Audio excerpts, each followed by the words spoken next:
Ia mākou ka ohana, ka mehameha, mō me ka haahaa, me ka ho'omaikai. Nana mea a pau au I haawi mai ia mākou. Ke ho'omaikai aku nei ia oe kia kua. Na kou aloha palena ole, na mākou paka ia pau. E ololo oe e kia kua o oe pume mākou I kia po.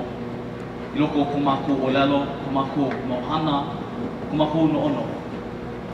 E ho'opomaikai kia papahana, ka ia noka I ka papahana o ka ho'ike.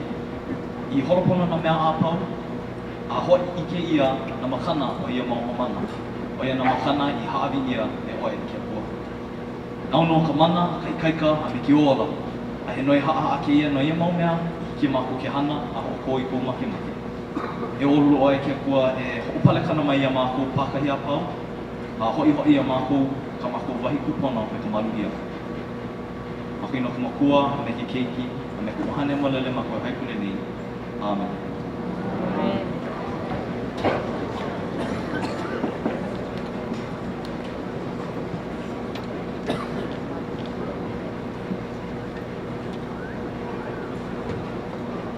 Mai ka pili nā ka la I hae ai ka mole olu o le hua. Velina mai me ke aloha kumahana ia ka ko aloha.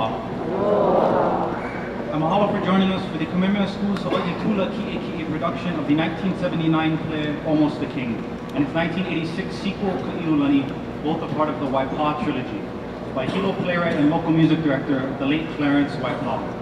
These two pieces are collectively entitled Iu O Hoku, the highest of the sky, and they chronicle the lives of two ali'i of the kingdom of Hawaii, a prince and a princess, both heirs to the throne of Kamehameha, though history would never see their faces rule. Their stories echo those of the Hawaiian people, a culture once thriving and a nation once independent. The Crown Prince Iu O Hoku and his niece Victoria Ka'iulani stand not only as vestiges of bygone monarchical days, but as symbols of the future and inspirations for the progress and prosperity of Ngā Kanaka Uiwi. The undying love and service and passion they had for their subjects are testaments to the strength of our ancestors and their hopes that we will continue and sustain Kala'apui Hawaii. Iu O Hoku has been a year-long school-wide endeavor, and as per with these performances, we ask that you silence your cell phones and please no flash photography. And once again, we mahalo each of you for being here to see and support the creative efforts of Ngā Haumana o Kekula o Kamehameha, and I hope you enjoy Iu O Hoku.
whole take of my life is better to me than any poem. My good news is I had a staunch instances. This climate, these voyagings, the land falls at dawn, new islands peeking from the morning bank, new interests of gentle natives. But oh lo, how I love the Polynesian. This civilization of ours is a dingy, ungentlemanly business. It drops too much out of a man, and too much of that is the very beauty of the Polynese. Ah, Polynesians, God's best. Well, at least God's sweetest words, Polynesians. Hawaii pono e, nana I kono e. Hawaiians dote upon your monarch, and such a monarchy it was, beset with as much glory as it was with grief.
return from Kauai, you've been sitting at that organ, daydreaming your royal life away. I should think there'd be many other important things to do around here. And how does this melodic line sound to you? And please, don't just say it sounds pretty. I've been trying to find just that right sound that recaptured my impressions of that beautiful island. Please, just listen for a while.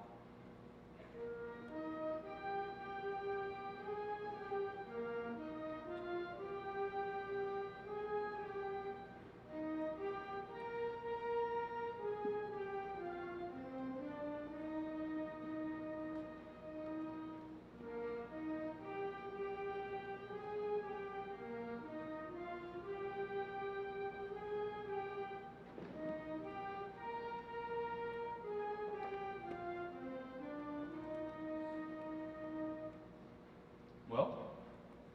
Well, I think it sounds pretty. Really? Maybe you should ask your brother the king or Princess Lydia for their professional evaluation. After all, they are the gifted musicians, and any opinion rendered by them would far outweigh any opinion I have. And I don't think you're being fair to yourself. You know, for years you've been my best critic, very sensitive and compassionate. And aren't these some of the virtues that all aspiring musicians must possess? Oh, come now. Do my ears deceive me? Or am I listening to the person who not only possesses the virtues of a musician, but is also perfecting the virtues of a head doctor as well?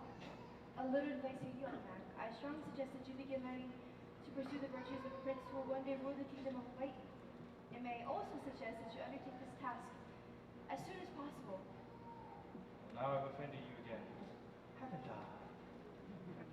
No, not at all. It's just, at times, you do seem to place your priorities in the wrong perspective.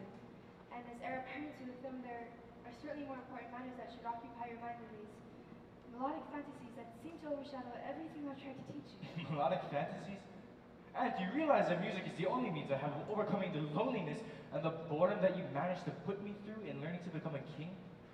If these melodic fantasies, as you say, overshadow everything you've tried to teach me, it's because they've taught me to become more self-aware. And isn't that one of the virtues a future king must possess?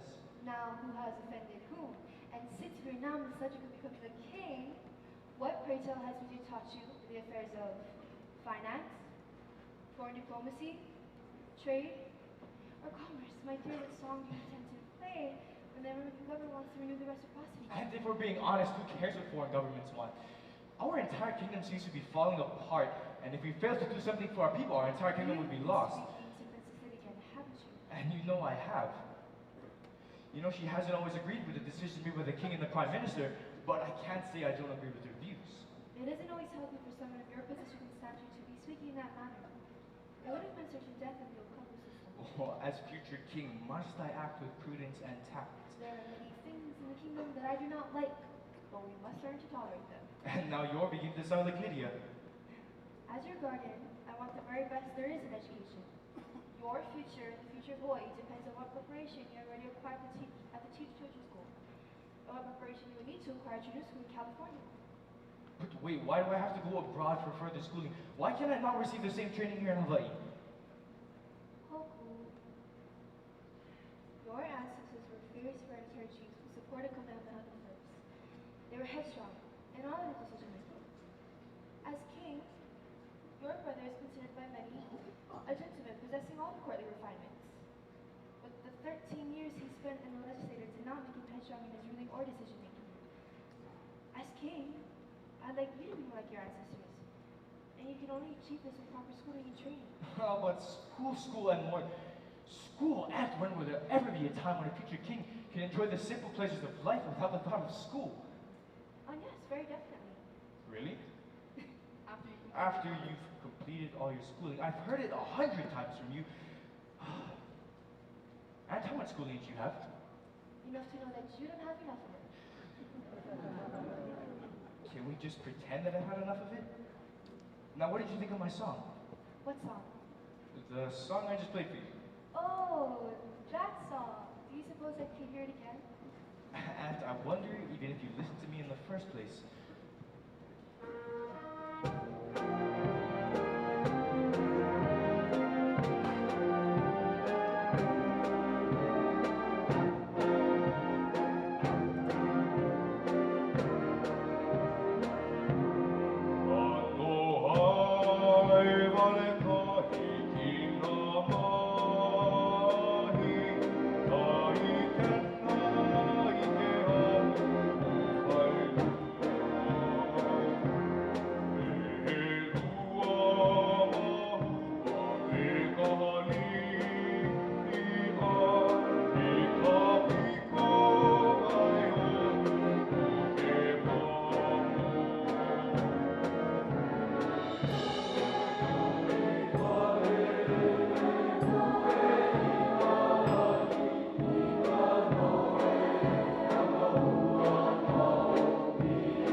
mai ole ua.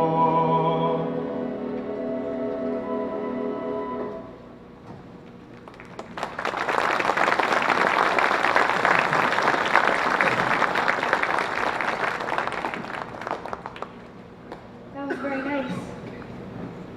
Please,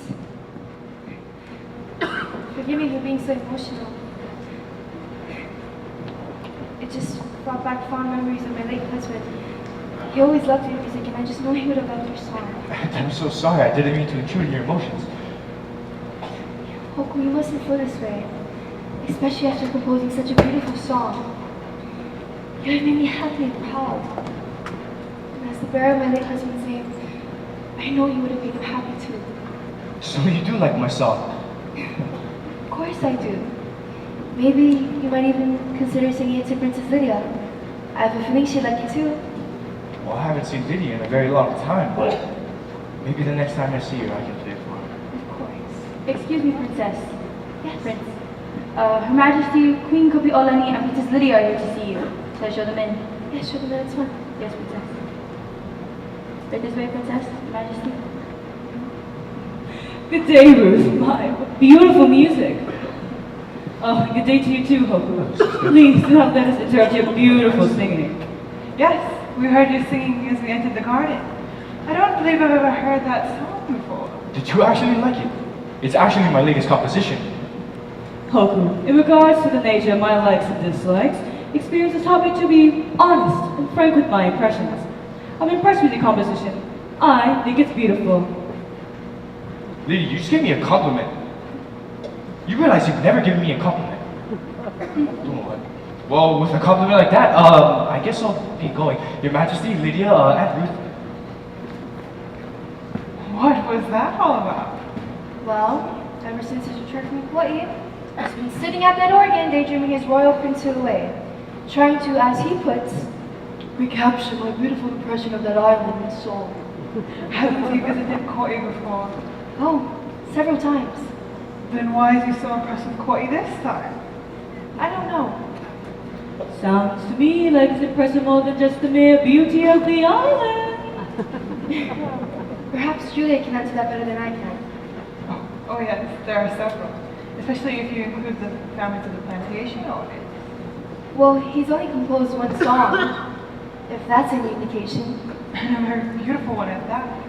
Well, ladies, what manner of business affords you the privilege of not one, but frankly two, royal guests from the palace? His Majesty has received an invitation from England, inviting us to participate in Her Majesty Queen Victoria's Jubilee as Britain's honored guest. Now that's a very fine gesture, and indeed an honor to be invited. I hope to accept. Ruth, we were thinking of having you accompany us on this journey. That's a very kind offer. However, I must decline. May I ask why? Well, I was never one who could ultimately conquer the unpleasantness on the sea, and 1 month on the ocean might very well prove to be my last. And of course, there's my Hoku. A little rest from the rigors of learning to be a king might actually be quite helpful. You know, all work and no play. That's precisely the problem. Lately, it's been all play and no work. I think the trip would be of most benefit to you. Lately you've been driving yourself to death worrying over Hoku's welfare. You mustn't be so hard on yourself. What she's trying to say is that both of you can afford being away from each other for a while. And besides, the atmosphere of England and the hospitality of the English far away any unpleasantness one might experience on an ocean voyage. Oh, I can already imagine myself in London being homesick for our kingdom, my fair islands.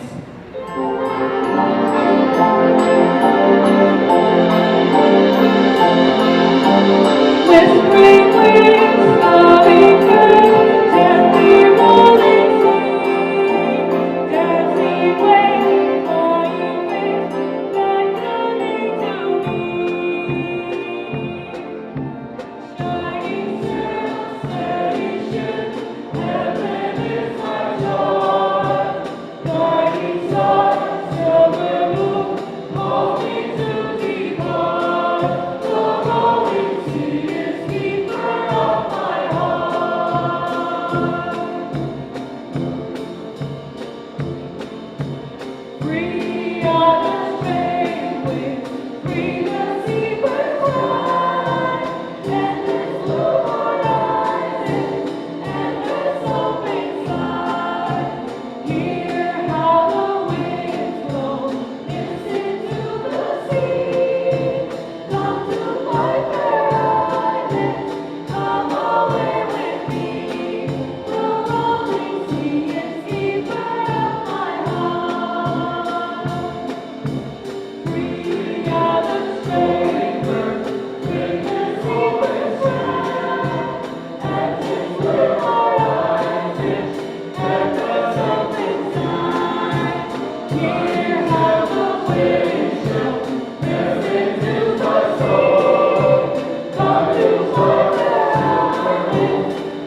places like this.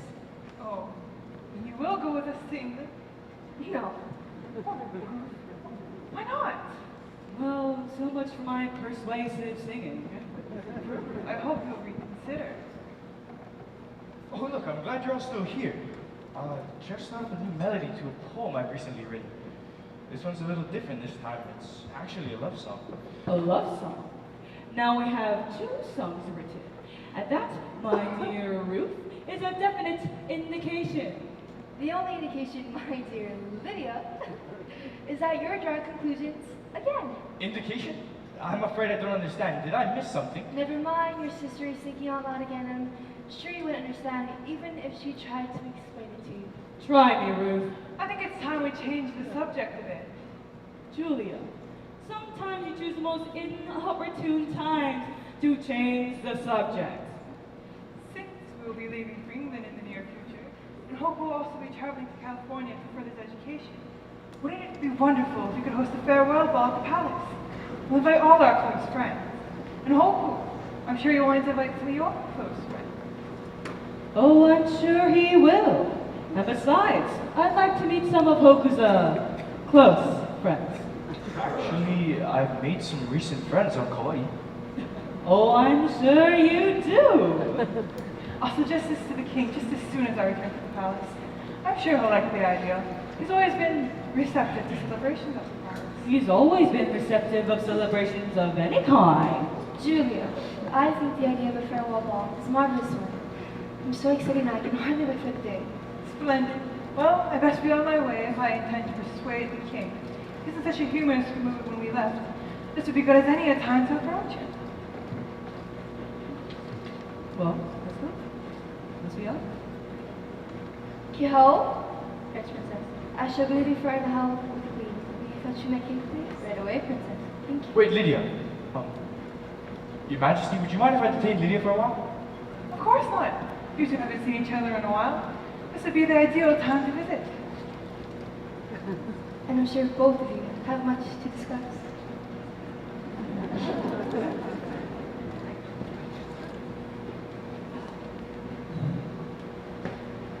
Well, you certainly need to be commended for the remarkable ways in which you find to detain people. What's so important that needs my utmost attention? I'm sorry, Lydia. I just needed to talk to you. I didn't know how to ask you politely. Well, you're not having so much trouble getting this Well, far. recently I've been thinking about myself and my future, and I thought you'd be the only person who would understand my thoughts and What about feelings. Aunt Ruth? Don't get me wrong, Aunt Ruth is amazing, but I need someone to confide in, someone to relate my Oh, fears. excuse you for being so blunt, but you sound like you need a wife. That's what I was getting to. You're getting married? No, I'm not getting married. Hoku, do you understand what you're trying to say?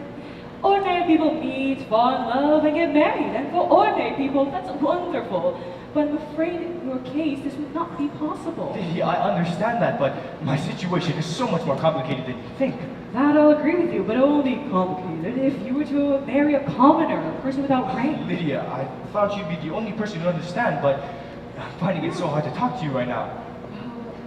Fine. Let's try to start by finding a common ground of sorts, something very basic. Like, are you in love? I think so. Well, there's nothing complicated when two people are in love. It is when she doesn't even know about it. Oh, well, I'll agree with you on that point too. But would you then care to tell me a little bit about her? It's another problem. I kind of don't know anything about her. Well, have you met her? I've met her. It was on the final day of my tour through the Honolulu irrigation project at Iu. Mr. Rice, our guide, had suggested we visit his home. We were escorted through the gardens where we were greeted by the members of his family. I guess it must have embarrassed her a bit because I just stood there, staring at her for a while.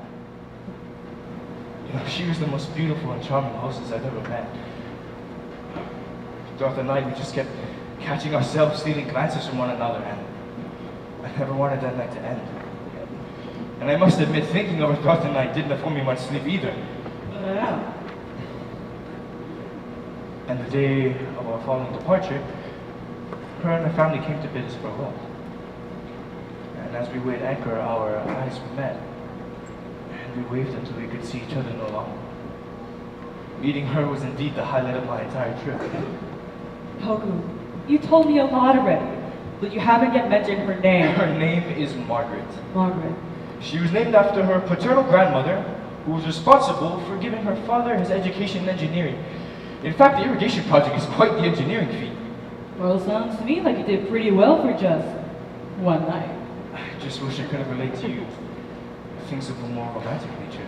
Things of a romantic nature need not be rushed.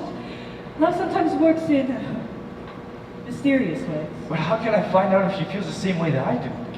First, we can start by inviting her and her family to the farewell ball. If she feels the same way towards you as you do her, then I'm sure she'll accept that invitation very quickly. Wow, that's a brilliant idea. Why didn't I just think of that sooner? That, my dear brother, is one of the many mysterious ways in which love can cloud the mind. Oh, I'm beginning to feel as excited as Aunt Ruth.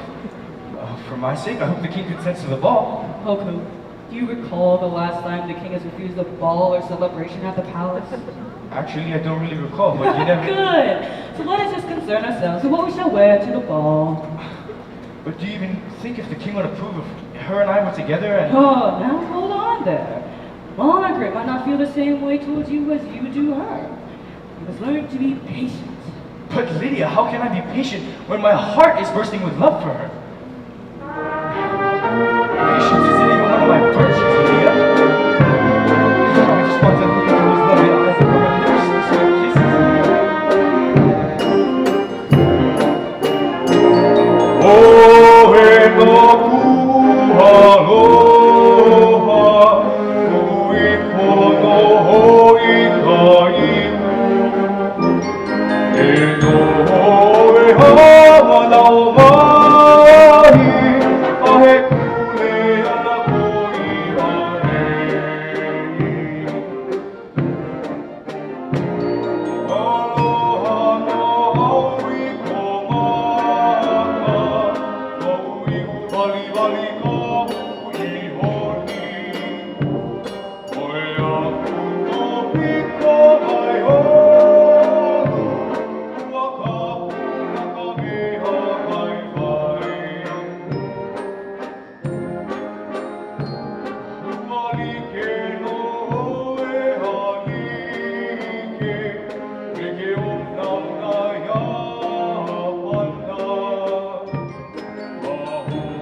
Welcome home. How are the Claibornes? Fine. And how's Kaiula? Oh, she's fine as ever. Where's Lydia? I have her carriage waiting for her outside. Actually, Lydia left earlier with Governor Dominus. She said it was an emergency. And the governor? To be perfectly honest, the governor didn't look too well, but you know, John, he always managed to display some healthy outlook. Oh, that's too bad. Hoku, I have the most marvelous news for you. The king has kindly consented to the farewell ball. Isn't this exciting? That's good. Aren't you surprised and happy? Surprised? Not really, but nevertheless, I'm very happy. How would you know if the king disapproved or approved the request? Do you remember the last time the king did not consented to a ball? No, I don't suppose I can recall. Good, then let us just concern ourselves with what we'll wear to the ball. You sound like you took those words right out of Lydia's mouth. And maybe I did, and maybe I did. With your busy schedule, do you suppose you could submit a guest list of all the important people you intend to invite for tomorrow evening? The Queen wishes to have the list submitted before the arrival of next ship. I suppose I could. Actually, would you care to have it now? Am I to believe that you've already prepared a guest list too? Not exactly. Kind of just thought of it. It's a very short list, actually. Well, how long is your very short list? Mr. and Mrs. William Harrison Rice and their daughter Margaret.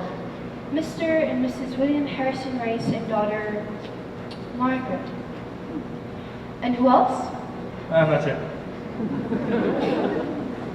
You mean they're the only guests you intend to invite?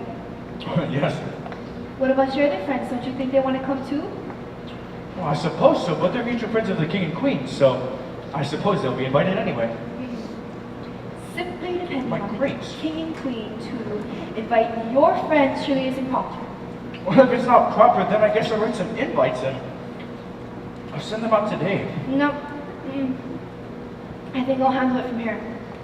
Since the ball is partly in your honor, whom will you be escorting? No one, I was hoping. Why? You've always escorted someone in the past. Why the sudden change? I was thinking, since the ball is partly in my honor, I would leave myself free so that I can visit with everyone. Do you really expect me to believe that, Hoku? Not even close, but it sounded like a good excuse in my head. But I suppose you understand. Oh, I understand very clearly now. And look, why don't I just escort you to the ball? That way everything will look proper. And after the ball, Anne will escort herself home, I suppose? I'm so glad you understand. No, I'll always be indebted to you, Anne. Go on now, I heard that from you too many times.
Isn't it time for Father to be home for lunch?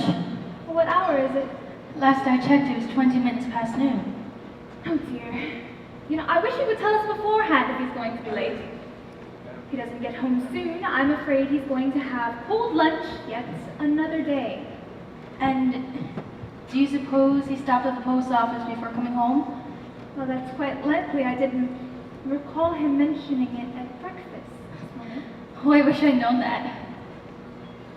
I have a letter that needs to be posted. Well, there's no need for alarm. I'm sure Father shouldn't mind doing that for you on his way back to work. Does it really need posting today? Yes, Mother, and I'd be so happy if Father would be so kind as to... It doesn't really need posting today. Father has been working himself to death over the irrigation project, and it would be selfish of me to ask him to do such a thing. Well, he has been overdoing it lately. Perhaps he deserves a vacation. And maybe we can go to another island. And perhaps we could have a little fun. And do you suppose we could talk Father into doing just that? Well, we'll have to see whether your father is able to provide himself in Are you work. both planning on Dad! taking vacation somewhere? And the man arrives. Don't forget to include me if you are. Hello, dear. Sorry I'm late again. However, I have something important to read to both of you. It just arrived in the news mail. Is there a letter for me? No, my dear. However, this letter is addressed to all of us from His Majesty the King. The king. Well, I thought you'd be a little more excited than that. His Majesty, King David Kalakaua, requests the honor of your presence at the Royal Palace for the farewell ball honoring the departure to England of Her Majesty, Queen Kapiolani, Her Royal Highness, Princess Liliuokalani, and to the United States of America, His Royal Highness, Prince William Pitt Lileo Hoku II, at 7 o'clock in the evening on the 14th day of April, 1876. Oh, Father, please will you attend the ball? Please say yes.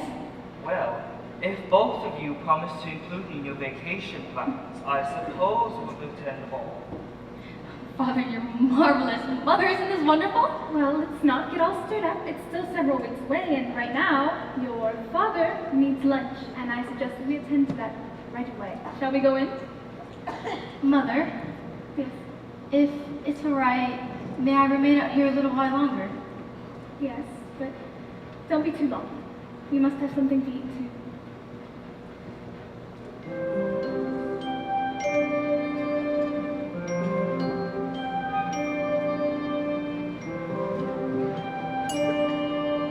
William Pitt Lileo Hoku II.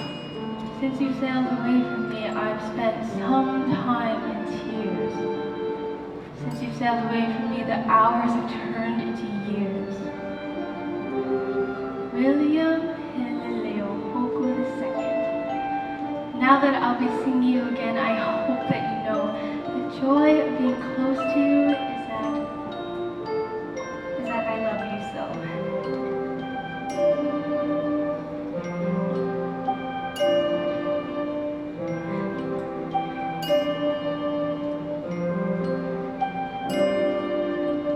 There's no one that's dear to me. I love you and hold you precious. Though we're apart, I'll give you my heart. Remember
consent of His Majesty the King, I hereby announce the commencement of this celebration honoring the departure to England of Her Majesty Queen Kapi'olani and Her Royal Highness Princess Lydia Liliuokalani, and to the United States of America His Royal Highness Prince William Pitt Leleohoku II. It gives me great pleasure at this time to present to you His Majesty's Choral Society. They will render the selection Queen's Jubilee for your listening pleasure. The selection is composed and lovingly dedicated to Her Majesty Queen Victoria of England.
Well, I sent one weeks ago, but I put it under King Kalako's name.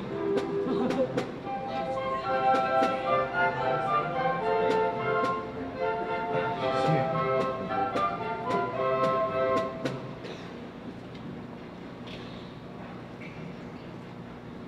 It's so nice to see you again.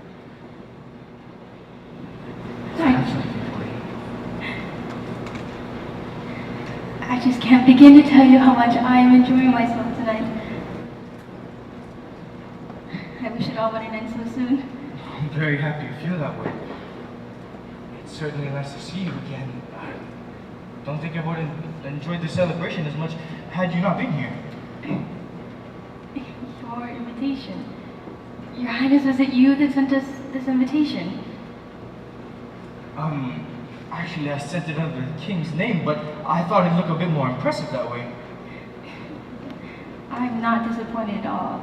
On the contrary, I'm deeply flattered. I wouldn't have missed the celebration for all the tea in China, Your Highness.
Thank you, Your Highness.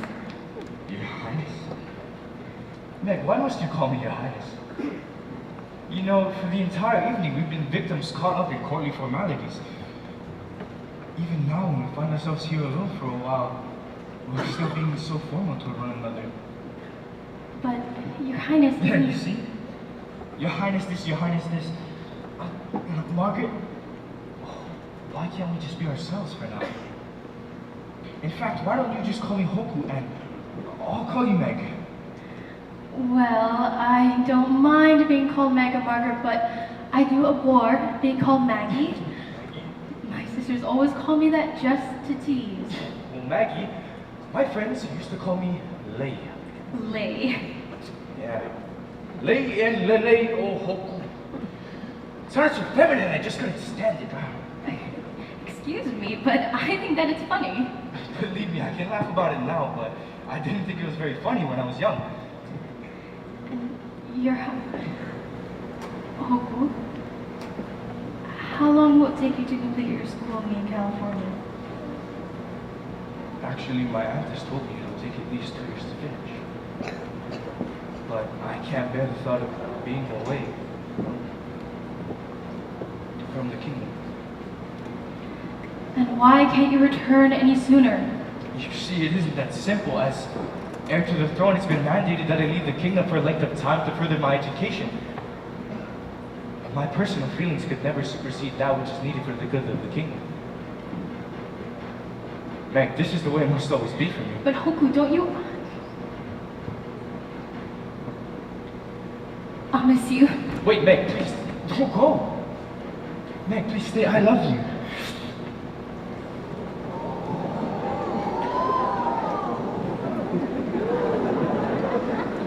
Meg, heaven forgive me, but I've been in love with you since my first day in Hawaii. I've been forgivable, Hoku. I've been in love with you since that day too, but I never realized until this very moment the hopelessness of our plight. Look at us. I'm a mere commoner without rank, and you'll be king someday. And you shall be my queen. Someday, when I'm king, I'll have the right as king, and I'll proclaim it throughout the kingdom. Meg, since the day that I've met you, I haven't been able to do anything else but think of you, constantly dream and pen words of love to you. O oe no ka'ui aloha. Ui o no oe ka'ina. E no no oe a'amana oe. Ahe kule ana ku iani. Did you write that, Hoku? Yes. Is it about me? Of course it is. Please tell me what it means. There's no other one that is dear to me.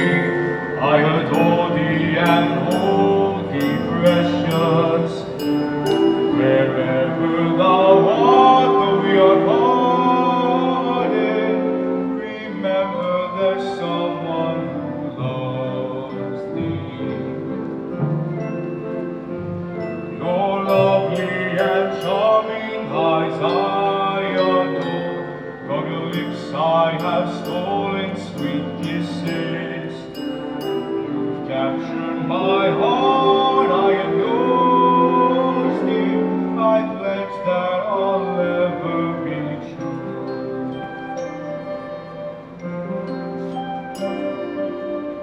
There's no one that's different to me. I love you and hold you precious.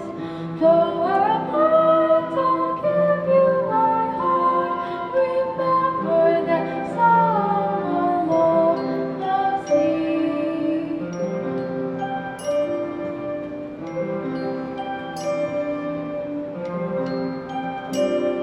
My eyes and my heart say I love you. From my lips I'll give you sweet kisses.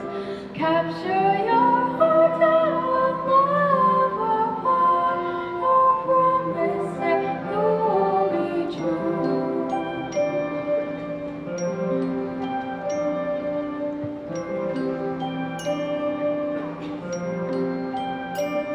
There's no other one that is dear to me.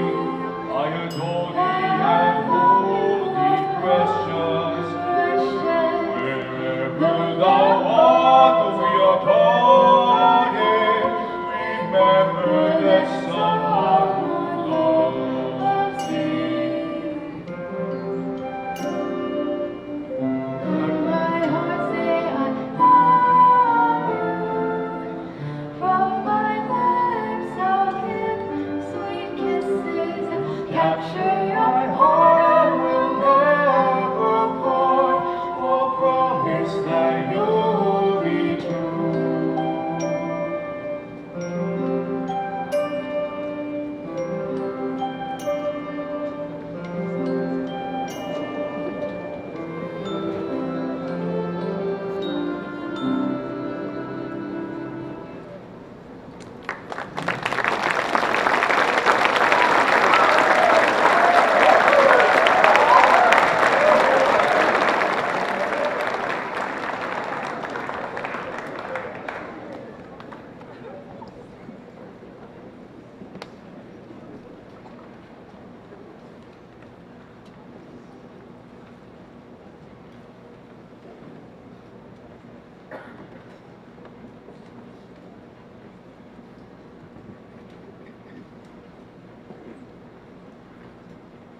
still question why I had to come to California.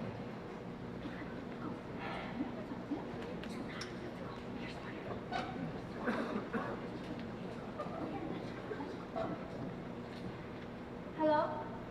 May we interrupt? Answer me, I can do this.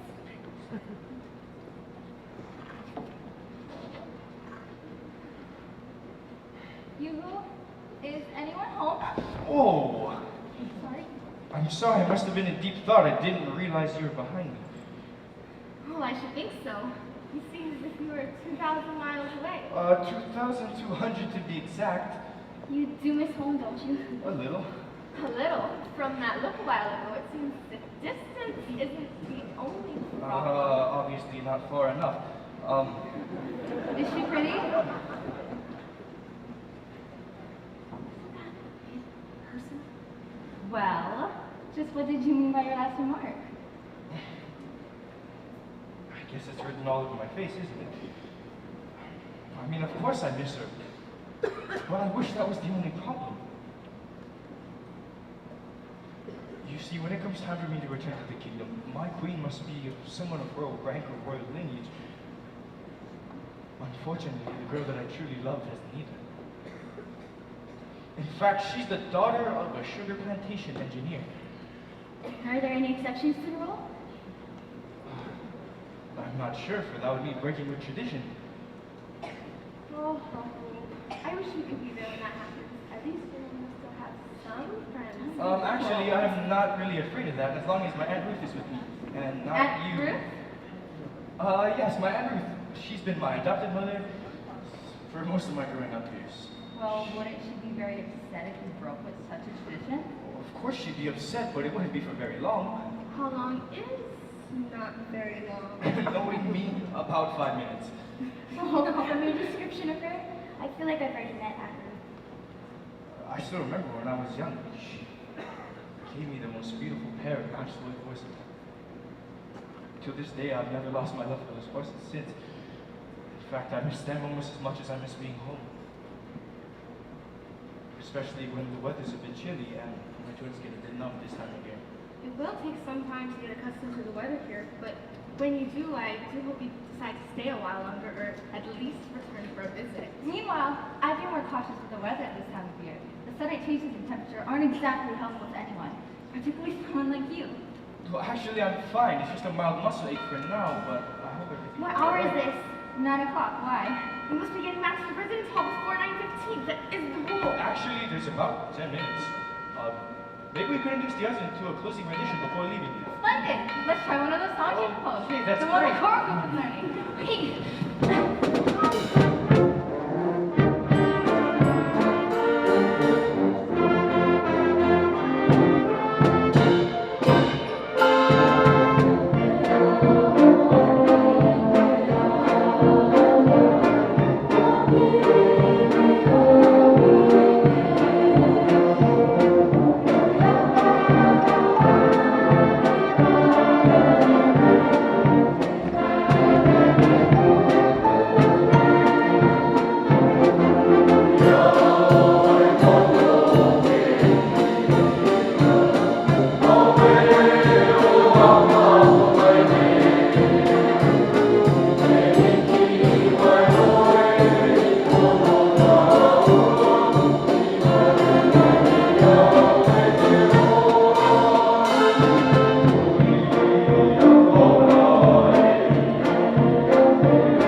told her to clean this the other day. As we polished it for Hokuko. Excuse me, Princess. Yes. Her Majesty Queen Kupiolani and Princess Lydia are here to see you. Should I show them in? Yeah, show them in at once. Let's not keep them waiting. Yes, Princess. Should have checked the calendar. I'm sure you didn't have any callers for today. Aloha, komamai.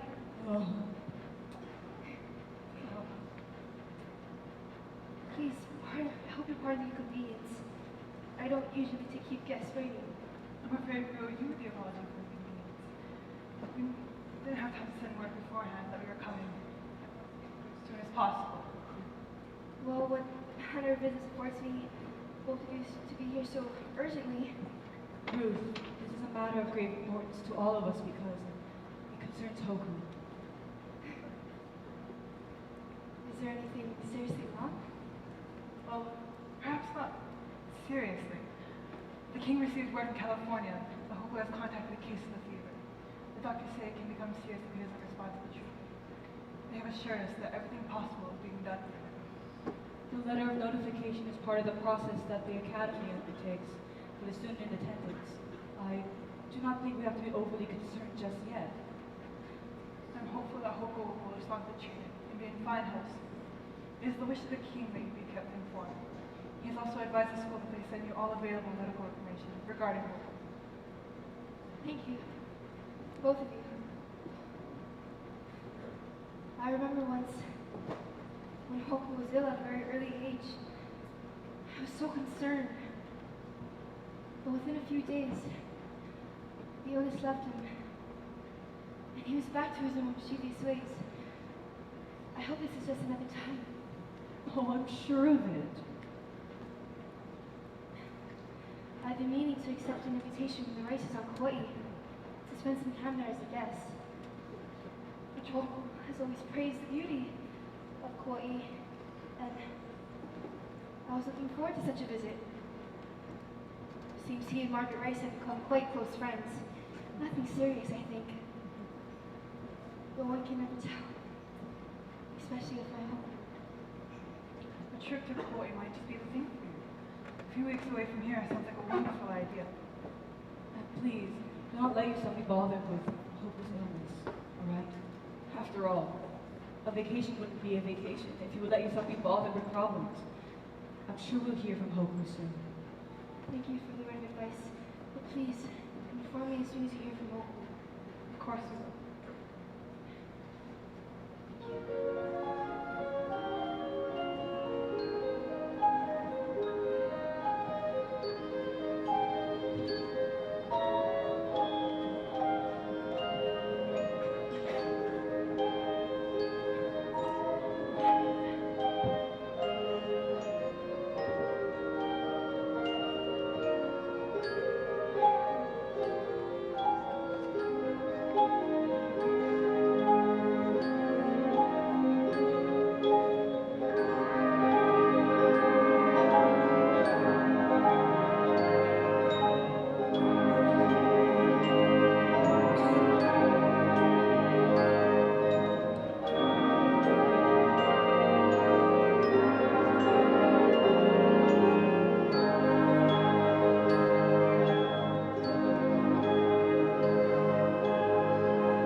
And then I said, no, it's 15.3 miles.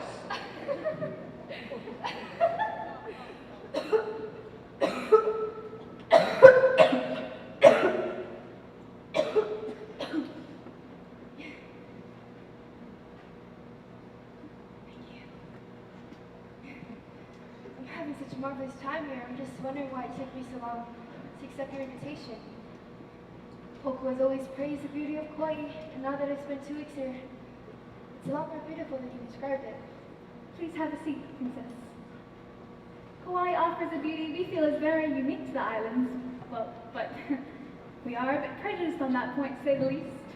Might I interest you, Princess, in doing the Hanamaula irrigation project? I think that it is quite unique, and if I may add, quite an engineering accomplishment. Oh, Princess, did I ever tell you that I'm an engineer? I was wondering when you were going to mention the project. It can be called beautiful if you enjoy looking at an 11-mile-long swimming course. 15.3 miles, my dear. 15.3. I'd be delighted to be the project. If I'm going to have the privilege of viewing the beauty of this island, I might as well view all of it. Allow me to show it to you then. If beauty is in the eye of the beholder, I'm sure it can be man-made too. Good afternoon, everyone. Princess! I hope Father isn't boring you with his talk about his many engineering accomplishments. I'm afraid he already has, my dear. As a matter of fact, Father has already offered his services as a guide to the irrigation project. Isn't that right, dear? Oh, Father. Jealousy will get you nowhere, my dears. Nowhere. You've all been such marvelous hosts and so very kind. I'm sure I'll enjoy viewing the project. As a matter of fact, why don't you come along with us? Oh, well, I wanted to watch the horseback racing at the racing grounds tomorrow. I'm sure we'll be back from the project long before the races begin. Perhaps the princess would like to attend also. Oh, I'd love that. When I return to Honolulu next week, there'll be a great racing competition with all the very best in the kingdom competing.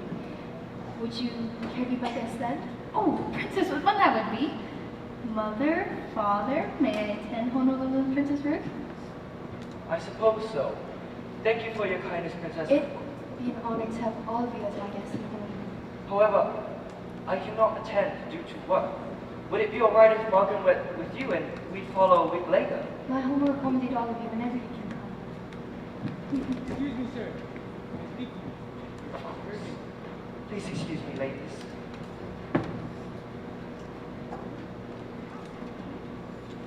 Thank you. Princess, there's an important dispatch for you from the king. It arrived just an hour ago. Thank you.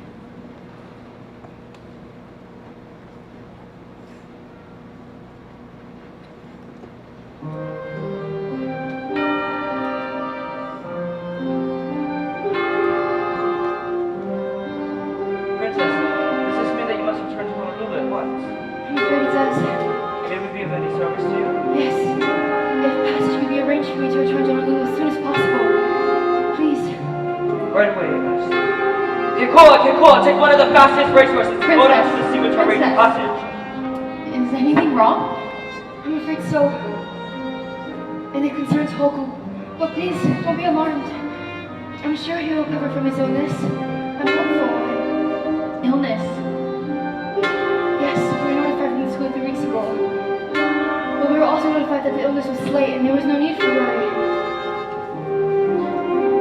Princess, why didn't you tell me sooner? I didn't want to burden you with my problems. Besides, I came here for vacation and rest. I'm sorry I have to go.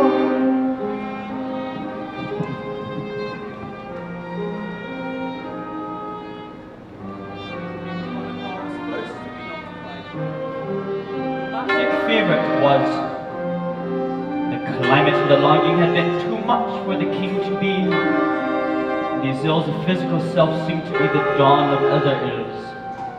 Ills far too momentous to compare to that of the chill and distemper of the Lord of Inko. Iu O Hoku passed on. His Margaret mourned his passing. Yet a greater loss was on the horizon for these gentle ones.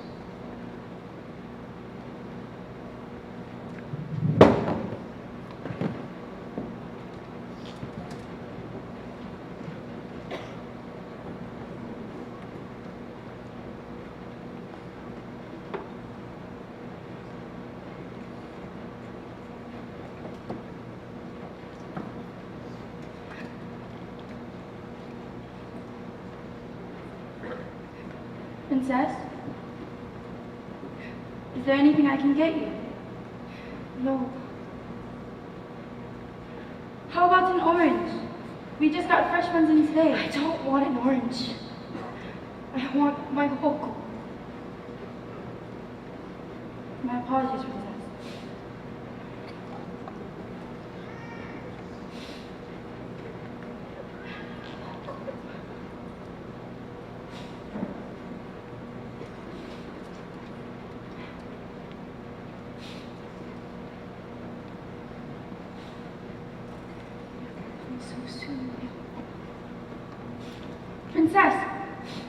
Mr. and Mrs. Rice and their daughter Margaret are here to see you.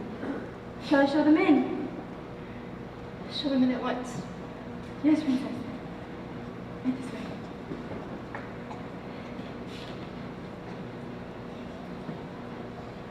Princess, forgive us for disturbing you at this hour, but we could not find it in our hearts to leave Honolulu without first saying goodbye.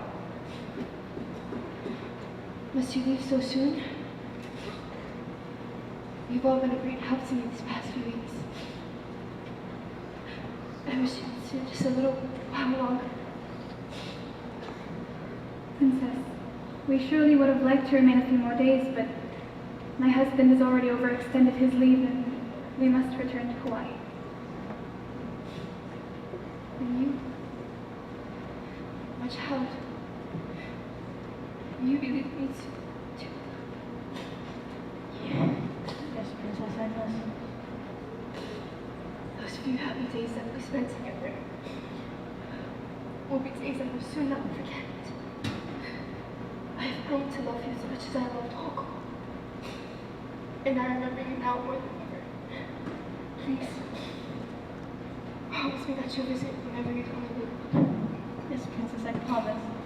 And Your Highness, our door will always remain open to you. Please do come and visit us whenever you're in Hawaii. You've all been such marvelous people. I thank you for everything. Your Highness, before taking leave, may we request a favor of you? If it is within my power, you need only ask. Our daughter Margaret wishes to speak to you privately. That is the request I shall honor. We thank you, Your Highness. We will send the carriage for her as soon as...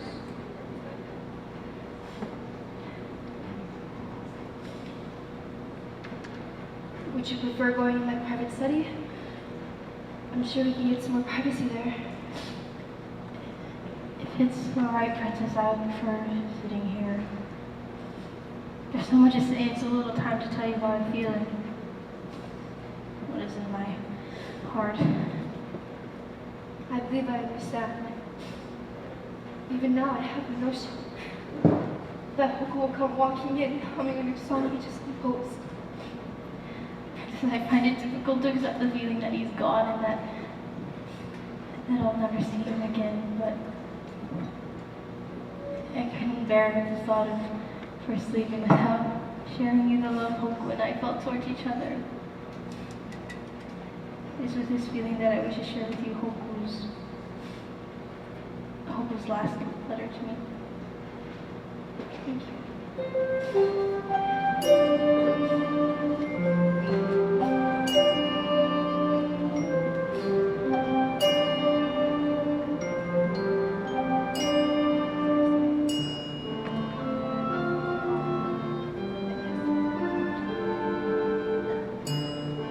My dearest Meg, I think of you often and I miss you. I trust that you will not think harshly for me being truant in my correspondence. I have not been physically well these past weeks, and though I've tried to lull the symptoms of my illness to the degree of not informing you of its seriousness, I am so tormented by the guilt and the shame for keeping the ritual to me. I trust that you understand that I did so with not the thought of causing you any unnecessary mental anguish. The physical pains of my illness have grown unbearable at times, yet it is the pain of not being near you that is most unbearable to me. I treasure the memories of those tender moments we shared together in the garden, and I dream of that day when I shall be able to leave this place and return to you in the kingdom.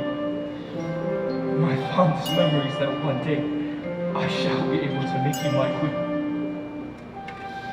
And if the hand of fate so chooses to deny us that dream, may you always remember that I will always and forever love you. Hoku.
She has not responded to a single treatment. If you want my professional opinion, doctor, the situation does not look promising.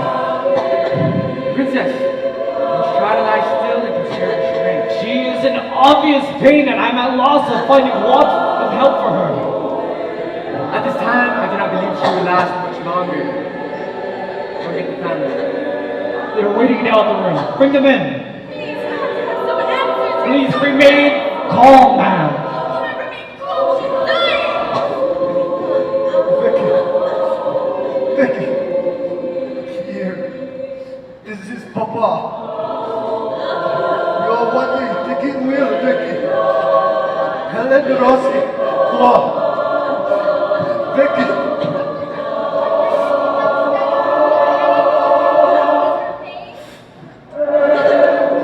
Please be assured we tried our very best. Vicky! You're restorating me. Did I hear Papa do?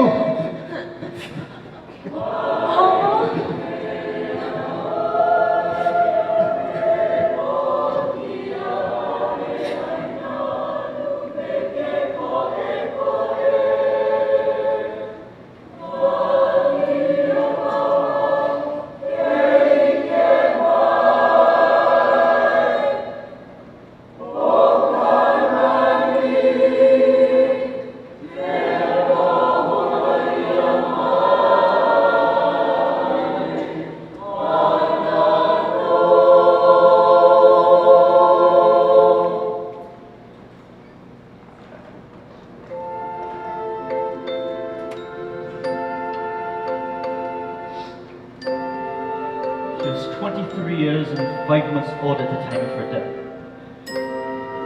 Cause of death? Cardiac rheumatism, exophthalmic goiter. The meaning, I'm told, well, doctor's opinion was she could recover from either ailment, but the combined result was too much. One who is never constitutionally strong. Never constitutionally strong? Never constitutionally strong. A most pitiful statement, to say the least. Permit me a personal agnostic opinion, if you may. She died of a broken heart, deprived of her birthright from foreigners who invaded these islands and snatched away the throne she had prepared her whole life to occupy. That attempt should be made to convey in verse the nation's overwhelming loss. And I add, and ye those winds which sighed and swept from sea to sea, while rank heads wept, those storms fling on and tempest sweeps dark midnight past the prince's steps.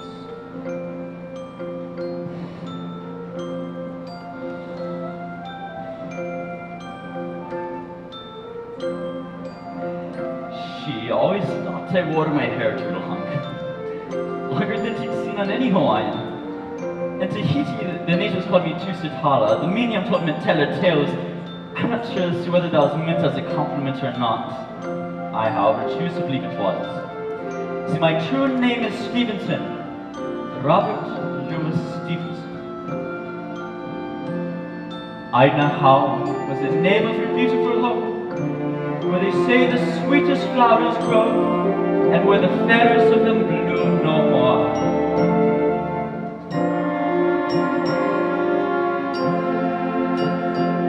She was a fairy tale princess who lived in an enchanted garden where peacocks roamed among hibiscus blossoms and exotic banyan trees. This was Aina Hau, a tiny princess's realm within her royal uncle's kingdom. The kingdom of Hawaii. Here, not surprisingly, the entire household revolved about her.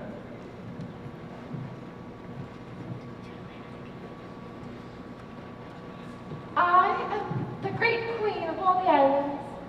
Bow down, everyone. Elsie, you must bow down too. I don't want to play this game. Elsie, you have to play with us. Or I'll tell my mother. No one can force me if I don't want to play. Elsie, if you don't come and play with us this minute, I'm not going to come and play here anymore.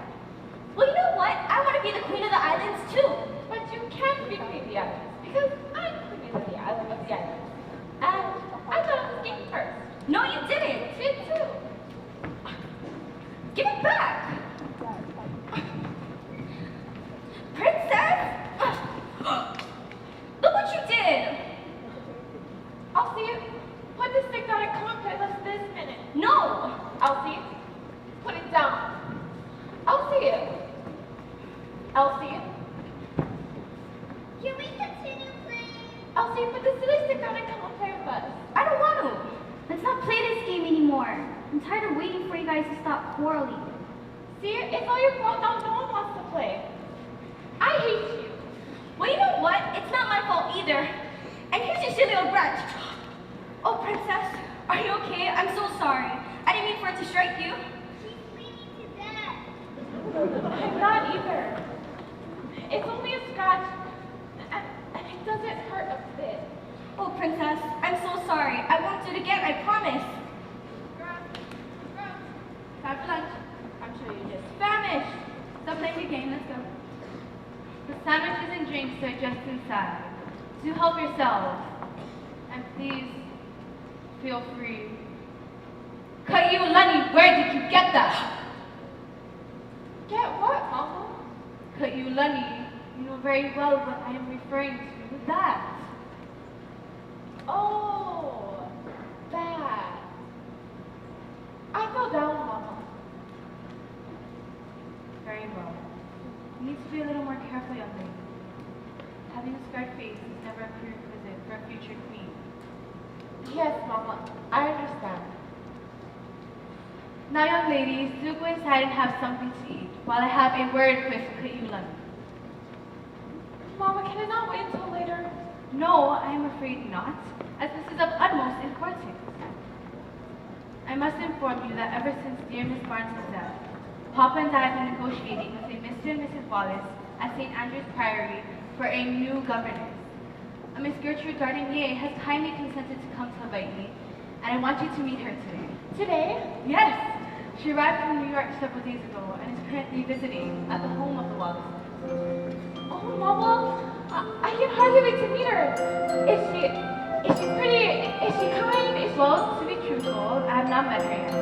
I simply wanted to inform you of Miss Darcy's arrival. However, I will be leaving shortly to visit the Wallaces, and perhaps persuade them to have dinner with us this evening. Well, Miss Gardner, maybe we'll stay here at Iu O Hoku. Well, I have hopes to persuade her to do so today. Oh, Mama, can I come with you to bring Miss Gardner home? I'm afraid you need to remain here, as there is barely enough room in my carriage for all of us, let alone space for Miss Gardner's trunk should she decide to move here today. And besides, you have guests visiting, and I suggest you attend to their needs like a true hostess. In due time, you will be able to meet Miss Gardner. Your Highness, will you be joining your guests for lunch?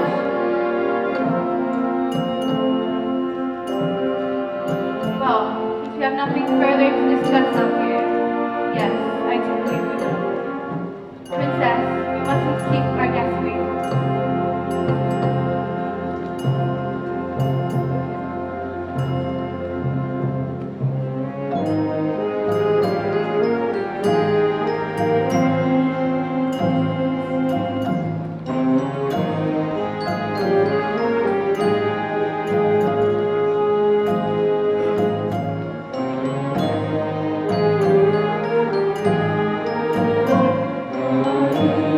Oh,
Princess Victoria. Bonjour, madame.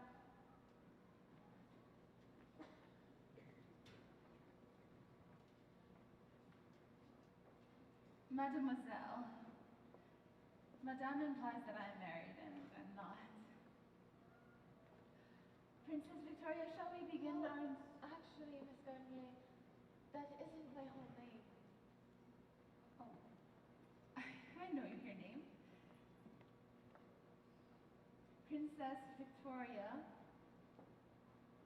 Kaiulani Kalani Nui Yahi La Palapa Kaweki I Luna Lilo Clegern. Permit me to attempt that again.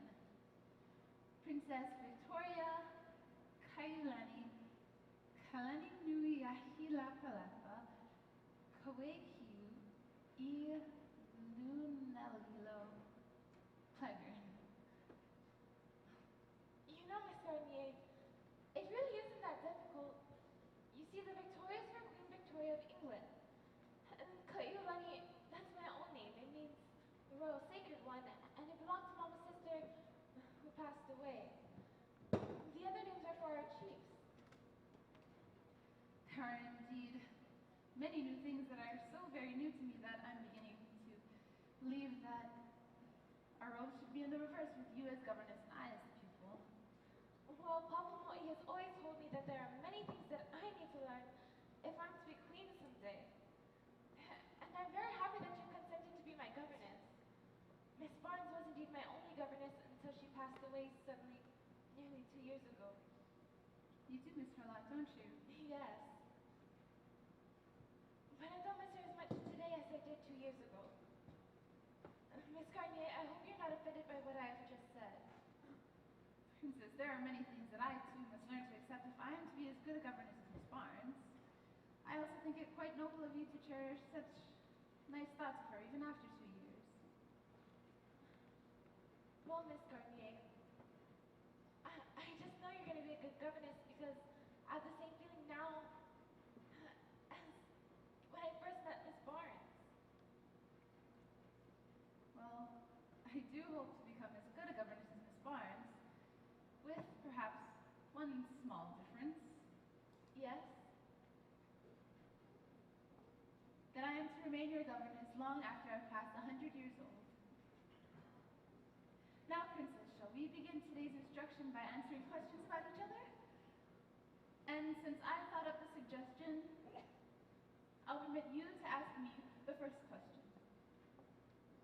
Well, Miss Garnier, if you don't mind, could I ask you something that might be a bit personal? Well, if I am able to answer it without blushing, you need only ask. Would you kindly introduce me to the owners of the faces in your locket? That, Princess, would be a question I'm only too proud to answer.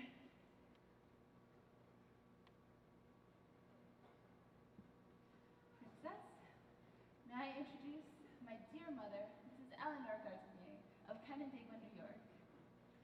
Mother, Princess Kaiulani. May I also introduce my dear brother, Mr. Robert Gardenier, also of Canandaigua, New York. Robert, Princess.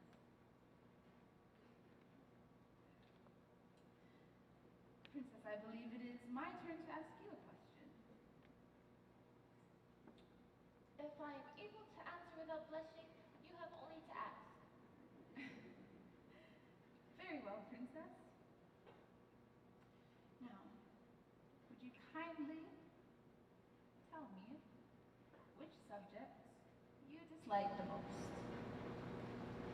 Miss Garnier, must I be truthful? Or can I not tell you which subjects I like the best? Well, Princess, answering questions truthfully would be a very good way to begin our formal instruction, don't you agree? Well, I like spelling the least.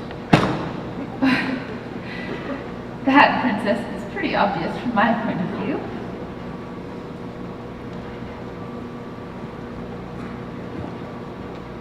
Princess? You can't expect me to pick it up, can you, Miss Garnier? I am a princess, and as such, I shan't. I will concede your point, Princess, but as your governess, it would be distasteful for me to do so as well.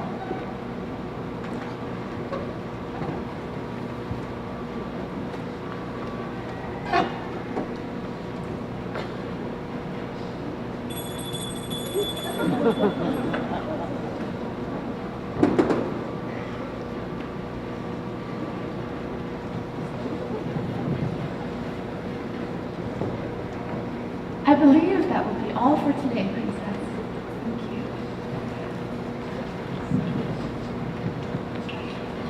So it was and understood. The princess was a princess and should be treated as such.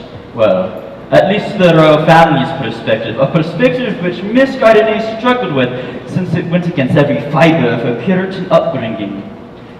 Kaiulani's behavior reached a critical mass on a hot summer's afternoon at a place none other than Waikiki.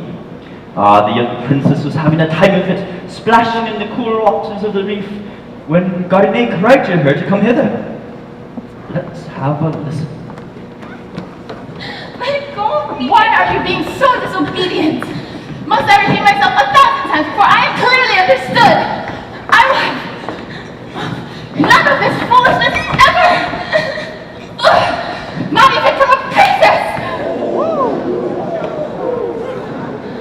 Also my mother!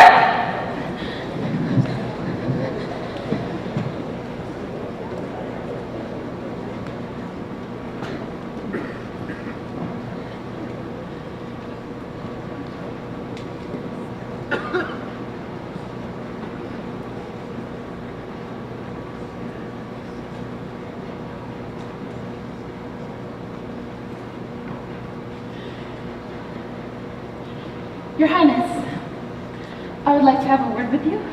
Is there anything the matter? Yes, and it concerns Kaiulani and her unruly behavior. What, may I ask, is wrong with Kaiulani's behavior? Well, I'm not sure as to whether some devil took hold of her, but while we were at the beach swimming, she deliberately ignored my summons to come out of the water, and when she finally emerged and was fully dressed for the return trip home, she heedlessly raced back into the water, completely ruining her dress. I, therefore, administered a light slap of exasperation, as I did not appreciate her behavior, and I do not think that you would either.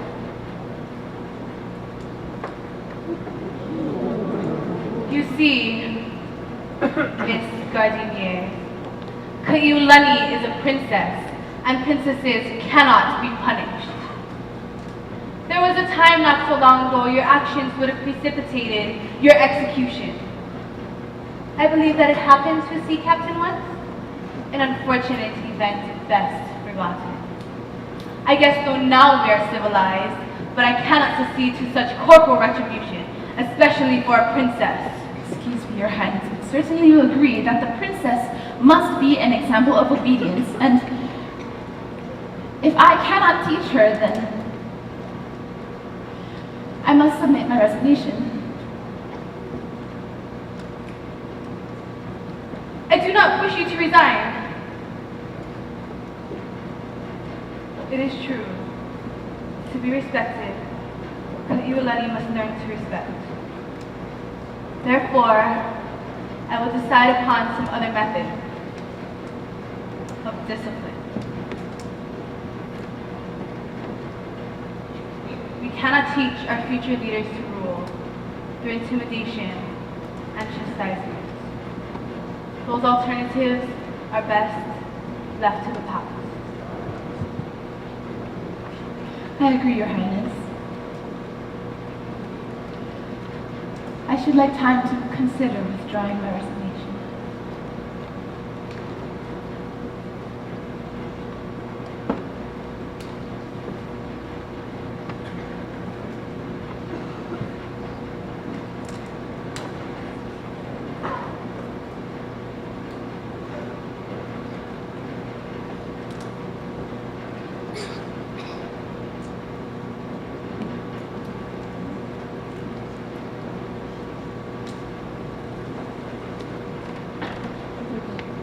Garnier, may I join you?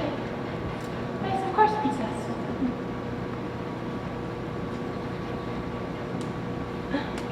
Miss Garnier, I realized that I was disobedient this afternoon, and I'm very sorry. Princess, there is something for you to think about. If you, as a princess, do not obey any authority, then how are you to expect obedience from others? I never thought about that. What I did was wrong, and it'll never happen again. Mama said that he might be leaving us. Miss Garnier, please don't go away. Princess, I will think about it.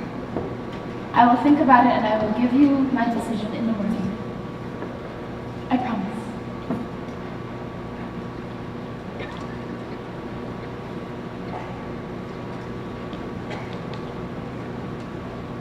Miss Gardiner did give the matter a serious thought and decided to stay for another year.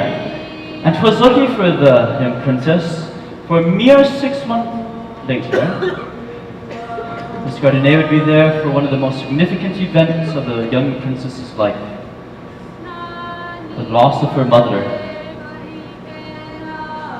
Mama, always so vivacious, grew unaccountably quiet, slowly retired to her bed, stubbornly refusing to eat any meals. Social activities at Aina Hall ceased to around the sick room callers. Iu O Hoku was at one of her daily lessons when word was brought that she was wanted in Mama's bedroom. She came out a good while later weeping.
Miss Garnier, Mama's dying. Princess, we mustn't think in that manner. But it's true, Mama is dying. No, we mustn't think in that manner or give up hoping. Mama told me that she could see my future very plainly. I'm to go very far away for a long time. I will never marry, and I will never be queen. How then? How then? Very often when people are ill, they believe they see things in the future, but it is only part of their illness. But if Mama is dying, if she's not going to be here anymore, then you have to be as brave as you can be and live your life as fully as possible. But we mustn't give up hoping, Princess.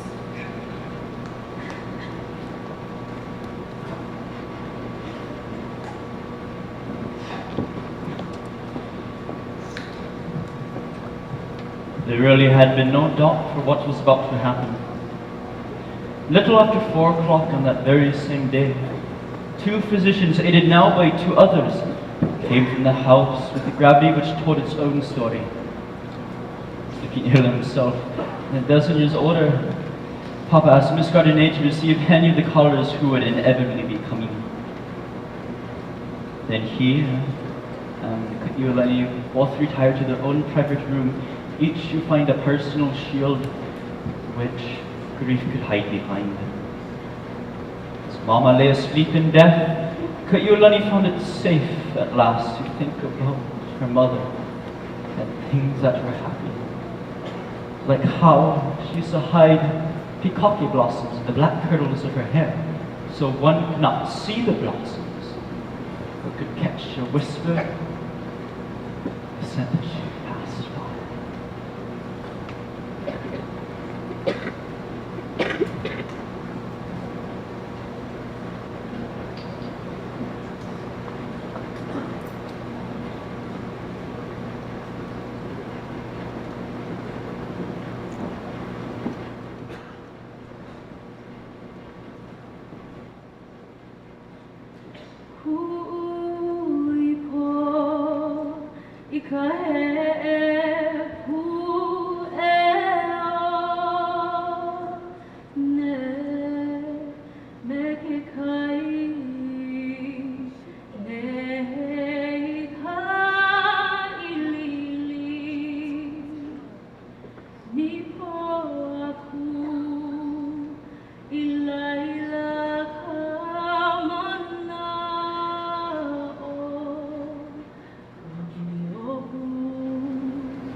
Good afternoon. Mr. Claycon did me the honor to suggest that I call. My name is... I know. You're Mr. Stevenson. Oh yeah? And you must be... Victoria Kaiulani. I do recall your father mentioning a young lassie, his daughter, I believe. Well, I'm deeply disappointed in his utter failure to describe her real beauty to me, like an island rose. Perhaps Papa is simply being honest by remaining silent on the question of beauty, even towards an island rose. Alas, 'tis a pity should a Scotsman overlook beauty. Mr. Stevenson, would you care to have a seat? I'll be most appreciative, Princess. Papa has told me so many wonderful and exciting things about you. Really? And what may be these exciting and wonderful things that Papa has told you? Well, you are a very famous and world-renowned poet and author. Perhaps it would interest you, Princess, that even at times, world-renowned poets and authors do have troubles. I can't imagine anyone as famous as you having trouble. Well, if remittance for my latest writing endeavors does not arrive soon, I'll be forced, I'm afraid, to apply to your uncle the king as his daughter. I'm afraid even Uncle would not be able to pay for your services. Well, would he let a poor Scotsman be a pauper and a beggar on the palace doorsteps? Oh, being a Scotsman himself, I'm sure Papa would never allow you to become a pauper. Papa, good Scotsman, never forget and ever reflecting the ways of the elf country. Mr. Stevenson, what is it like? What is what? You know, the old country. Hasn't Papa ever described or related to you the virtue of the old country, the land of his birth? Why, yes, many, many times. But still, I am so afraid. Afraid of what, Princess? Afraid of... Well, perhaps this would better explain the way I feel.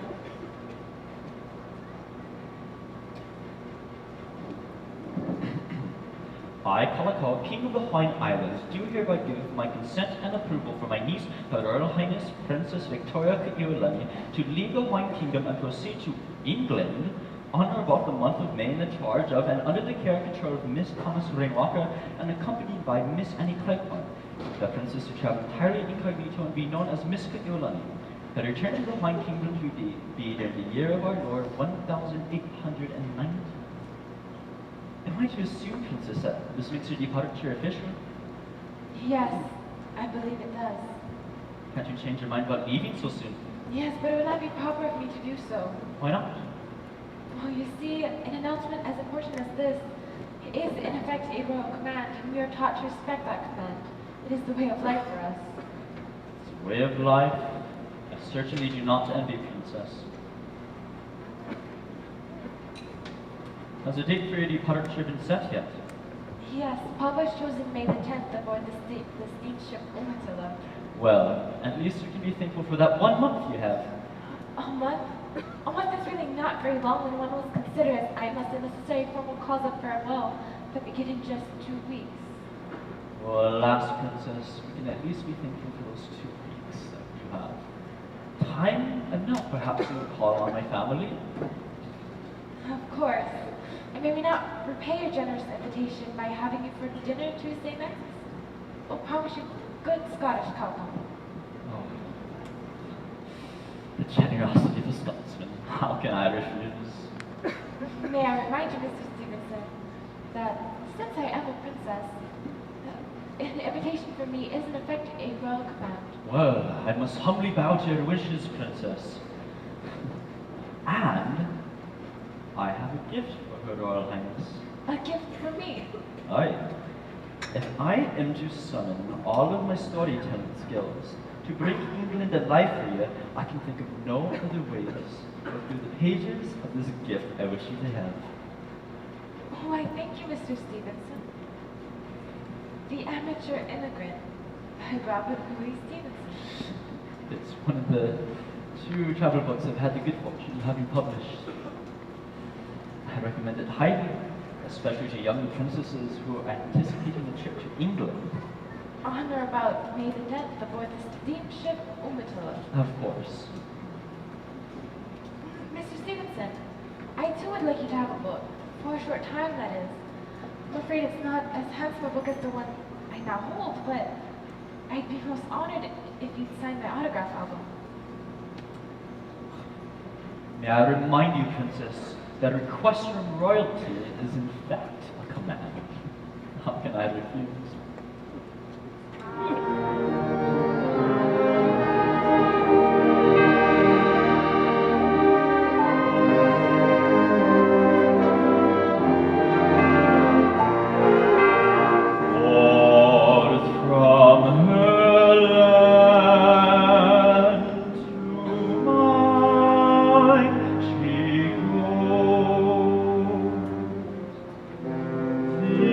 Island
Thus forth from Iu O Hoku she plunged into a world of wonderment that reduced her childhood paradise to Lilliputian proportions.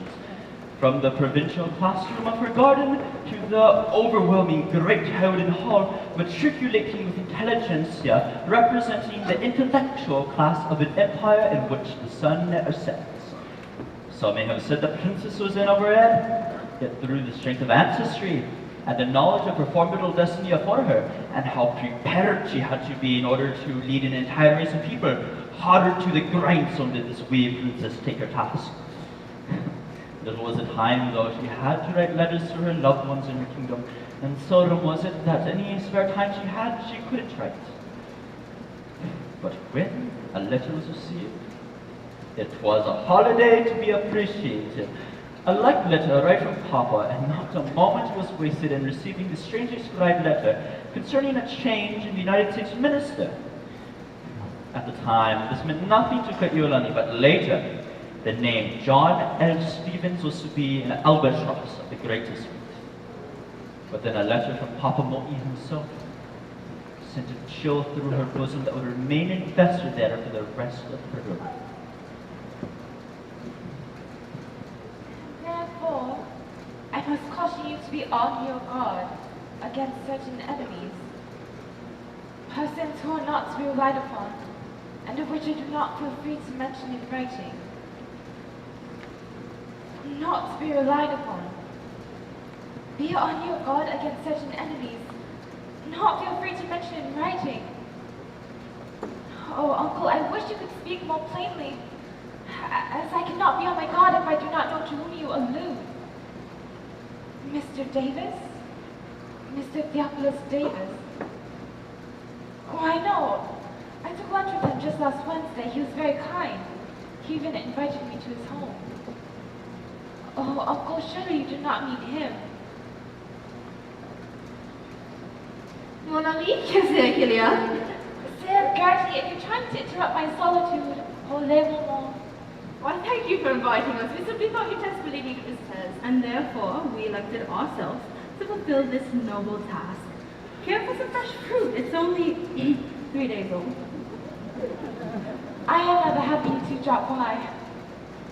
Of course. What are friends for? If we can't interrupt at the most inopportune time. No, truly, I was in a rather depressed mood. Princess, the birds here are beautiful. What did you say the bird was in Hawaiian? Manu, why? Oh, what a beautiful being. Anyway, that's another talent that we can be proud of. Proud of? I don't understand.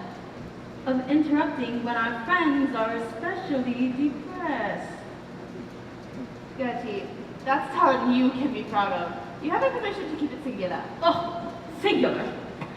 Yet a word that strikes the very core of my heart.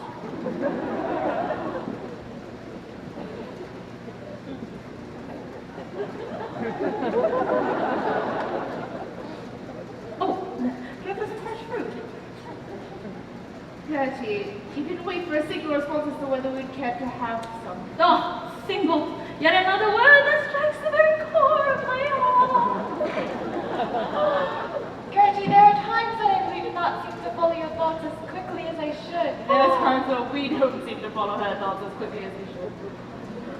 Sib, might I remind you why we came to speak to the princess in the first place?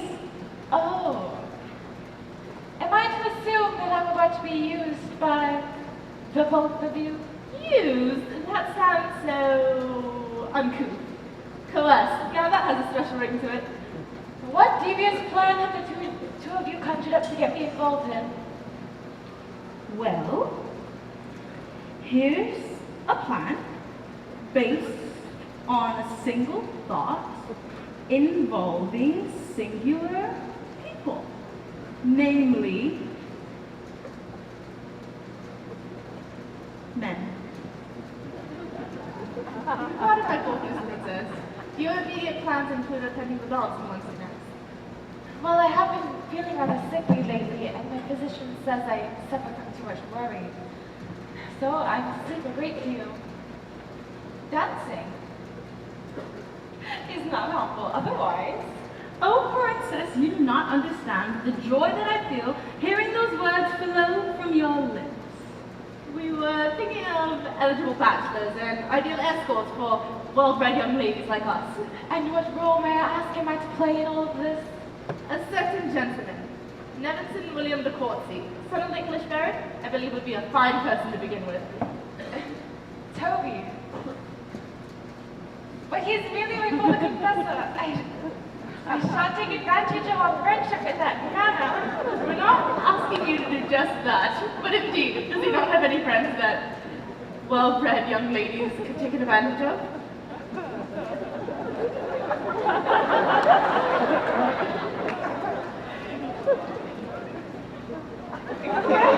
Sorry.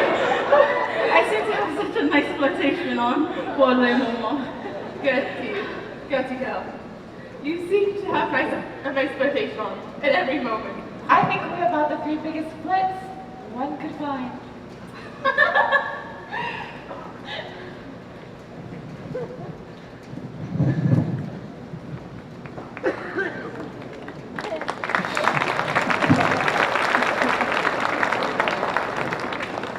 It was these brief social chants that kept us at bay and approaching storm, which the poor princess couldn't have seen being so far away from home.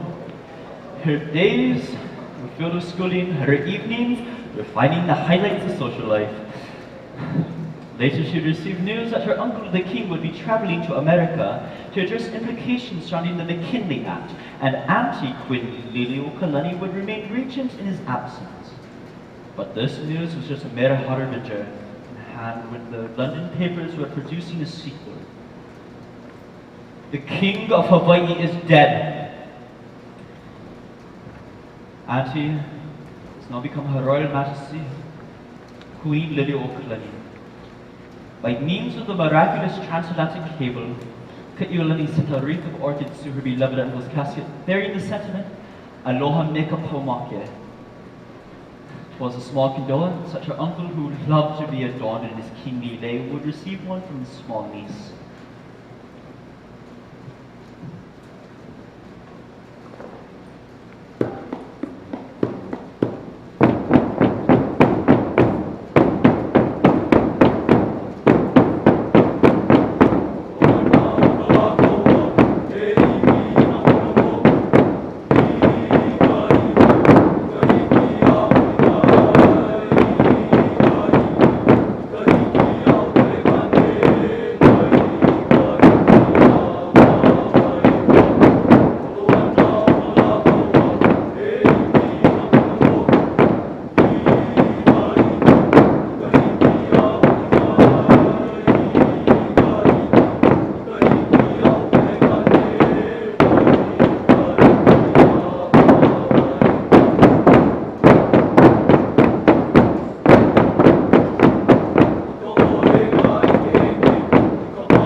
very important. Why, yes, of course. No, please. Please remain seated. Princess, what I'm about to tell you is a grave report. I received 3 telegrams from Honolulu. They are very brief and therefore I cannot elaborate. The first reads, Queen deposed. The second is equally as brief, monarchy abrogated. The third is a directive to me that reads, break news to Princess. Is that all? Yes, Princess, that is all from Hawaii. However, there is a 4th telegram from Washington, but it is unsigned and it reads, islands transferred, Princess provided for. Obviously an anonymous collaboration. It was the new constitution, wasn't it? Princess? And he had written me in the strictest confidence that the new constitution would, as in other lands, provide that only citizens of Hawaii would be able to vote in Hawaiian elections. But Princess, surely that would not be enough reason to abrogate the monarchy. It would surely be reason enough for them to use it as an excuse for the actions that they choose to take. Princess, I know that this is hardly the time to ask for your reaction to the situation. Yet the gravity of it almost demands that you respond immediately. It has all been so sudden. I don't know what to say, and I don't know what to think. I think it a necessity you cable to Hawaii in support of the Queen and her ministers. What real good would a cabled message be? It has always been a foregone conclusion that I will always support my auntie's views and decisions. It would be to the Queen's benefit if the native Hawaiian people and those sympathetic to the throne knew of your support for her and her ministers. I feel so helpless. I only wish I could do more. Would you feel differently if you were given a chance to plead your cause before the American people? I am not given towards making speeches, nor do I possess the eloquence of an orator. But if speaking your cause before the American people becomes the only diplomatic avenue available to you, would you be willing to sail to America with me? The prospect of waging a battle of words terrifies me, to say the least. But Princess, just a short while ago I thought I heard you say, I only wish I could do more. To ignore this opportunity on behalf of the Queen and the Hawaiian people would be sheer folly on your part. Perhaps someday the Hawaiians will say, Ka'ulan, you could have saved us, and you did not try.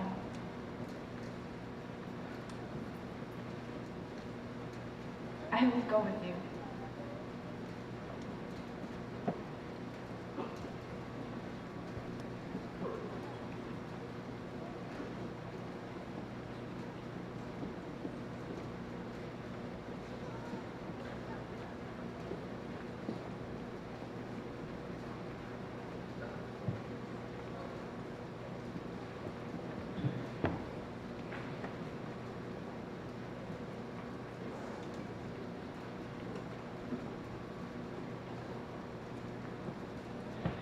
"'Twas nae long afore the Princess and Mr. Davies were aboard the Teutonic, steaming their way to New York.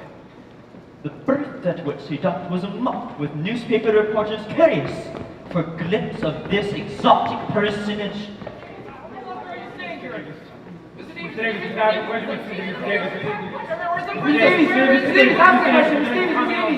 Mr. Davies, is it possible that the Queen gave up her throne to Princess Kailani to assuage the present turmoil in her kingdom? Ladies and gentlemen, the present turmoil in the kingdom, as one can imagine, is a very unsettling one. And any reigning monarch would suffer amply, as Her Present Majesty the Queen does now. I would not wish that on anyone. Sacrifices must be made, yes, but giving up the princess to salve the wound of injustice is not the best course of action to take at the present time. Mr. Davies, why are you here, Mr. Davies? Mr. Davies, if you're comfortable, would you like to comment on the situation of the allegations surrounding the Hawaiian Kingdom? Gentlemen, high in the sky over Wormley's Hotel, where the Provisional Government Commissioners are stopping, it has been reported that the Hawaiian flag flies proudly. Yet over the Honolulu Government Building, an American flag flies.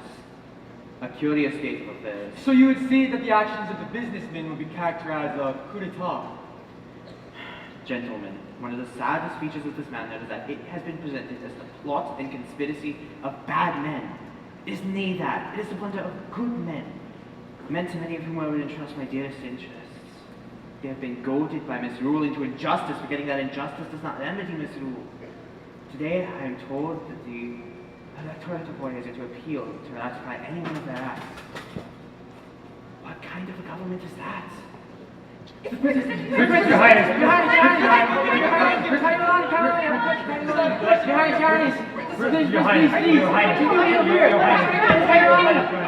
Do you have any plans to visit our nation's new First Lady, Mrs. Frances Cleveland? No, perhaps I must remind you that I am here as a private individual, and therefore I have received no invitation to the White House. But you can call up any time in an informal way. No, I could not do that. You see, no one would call on a private lady to whom they are not acquainted, as you say, informally. And I do not believe the public station of President Cleveland. The princess is a tall, beautiful young woman with a sweet face and a slender figure. She has dark, soft eyes and a dark complexion which marks the Hawaiian beauty.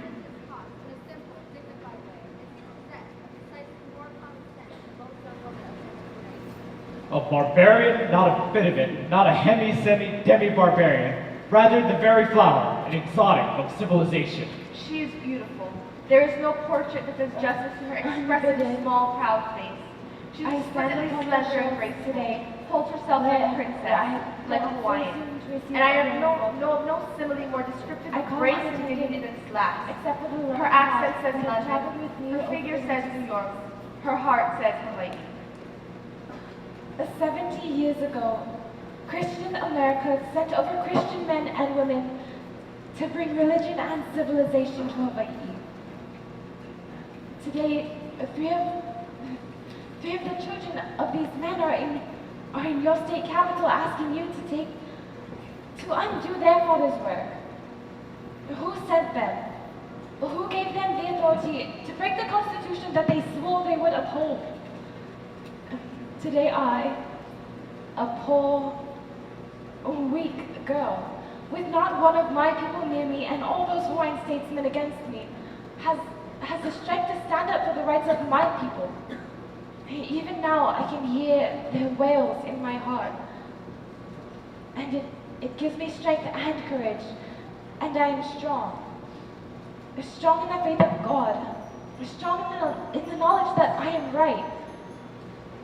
Strong in the strength of 17 million people who in this great nation will hear my cry and will refuse to let their flag cover dishonor to mine. Your Highness, do you have any more questions?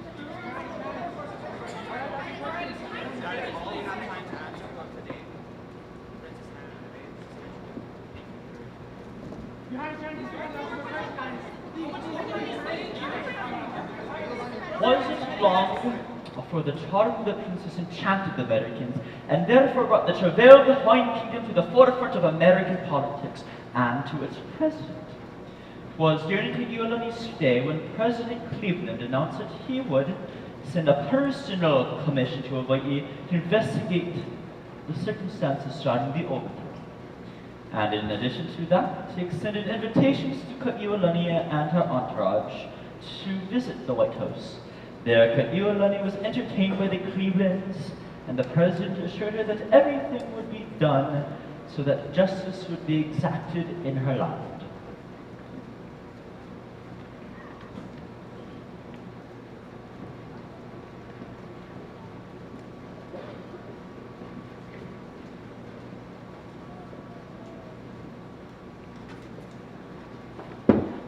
Before I leave the land, I'd like to thank all those who have made my visit such a happy one.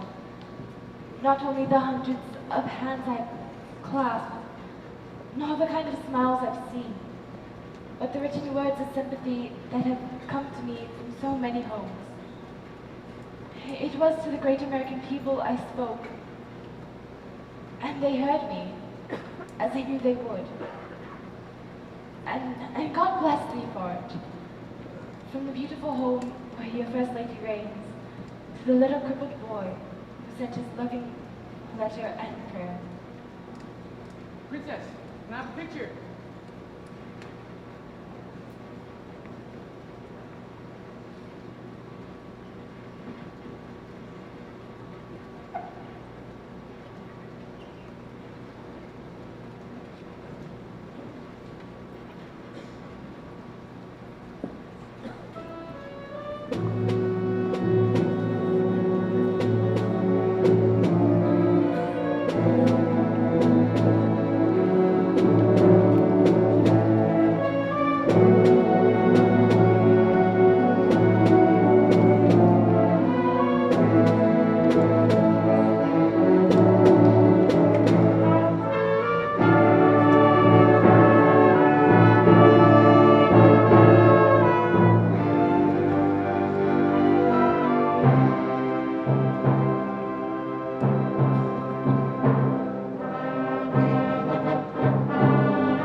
Henry!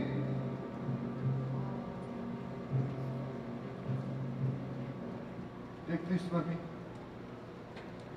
Prepare the carriage and the horse. Make sure that the shoe is good. Oh. Papa, I am sorry to keep you waiting. Shall we have a seat?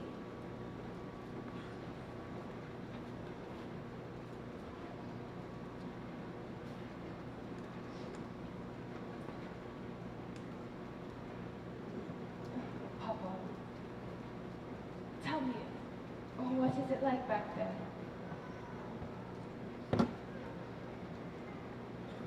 If you're referring to what has happened in the overthrow, I can only say that there is much tension in existence as they who are new in power now come to realize the difficulty in governing without the support of the populace. Papa, tell me, is there hope for the monarchy? To be truthful, I'm not sure.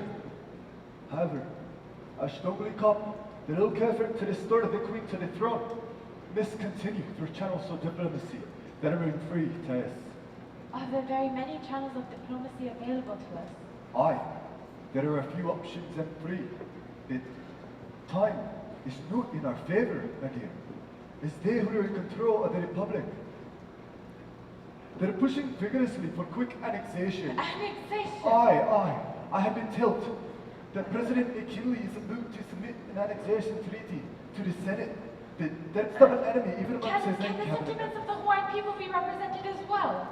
Currently, Mr. Hallelujah is the official representative for all the Hawaiian patriotic leagues, but I'm sure he'll have something to say should on the annexation treaty reach the American Congress. Papa, what should become of us if such a treaty is ratified? Correction, my dear. What will become of ye should such a treaty be ratified?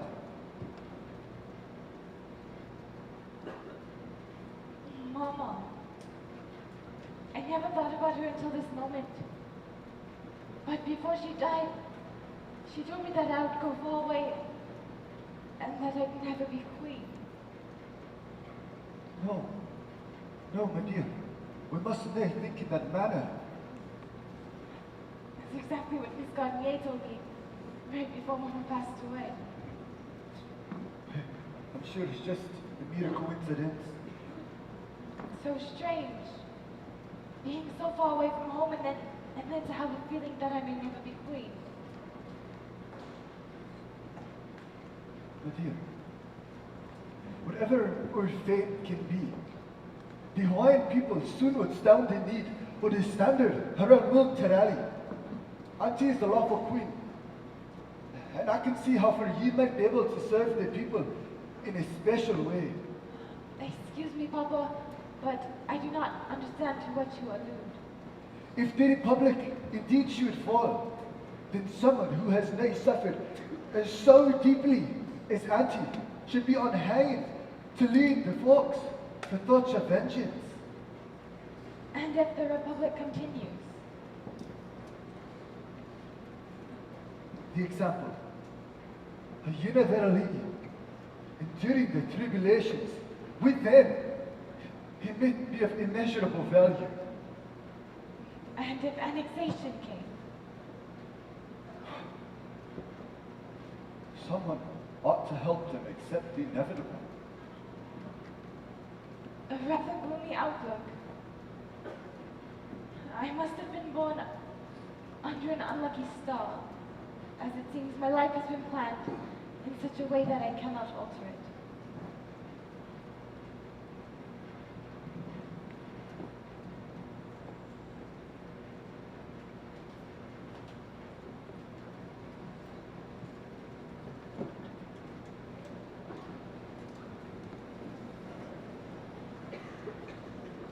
On the balmy morn of the 9th of November 1897, the oceanic liner, the Australia, arrived in Honolulu Harbor to the joy and anticipation of thousands.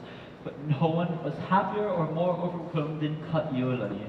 She was home, and her loyal people gave her a welcome that stretched the 4 miles of Waikiki up the winding road to her beloved Aina house.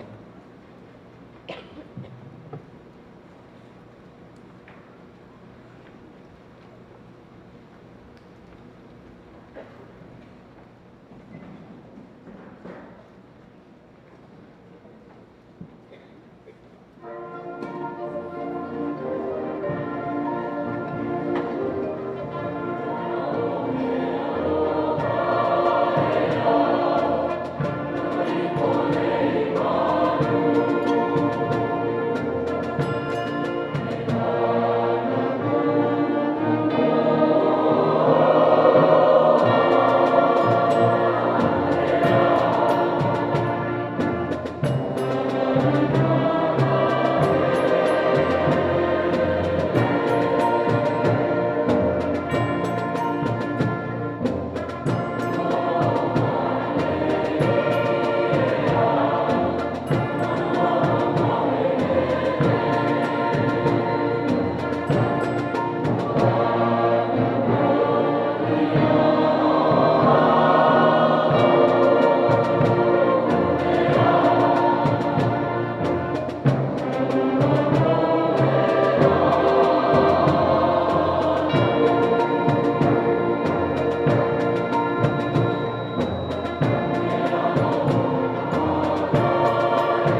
Come home, princess.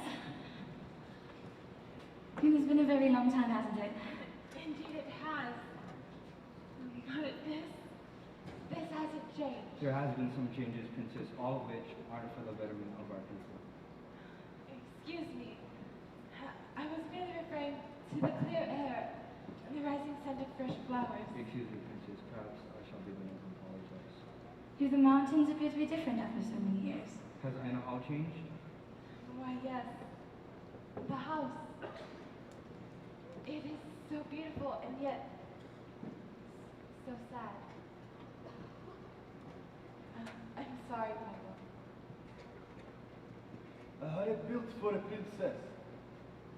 I had hoped that you had need of it as a royal residence.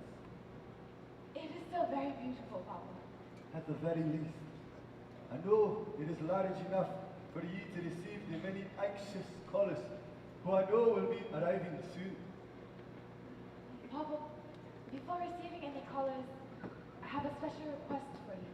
What is it, my dear? We must first find time to visit the mausoleum. Princess, Cole and I, we would like to come along with you, if that's all right. Papa? I think it wise that even Koagoti has their presence might help make your trip there a far less emotional. I had hoped that you would take the journey with us. Oh.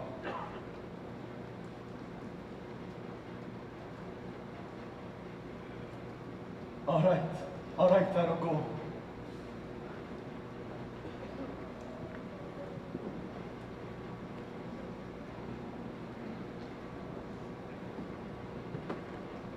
And it was true, the inundation of visitors were seen as taxing as a trip they took to Mauna Ala, the final resting place of Mama and Papa Mo'i.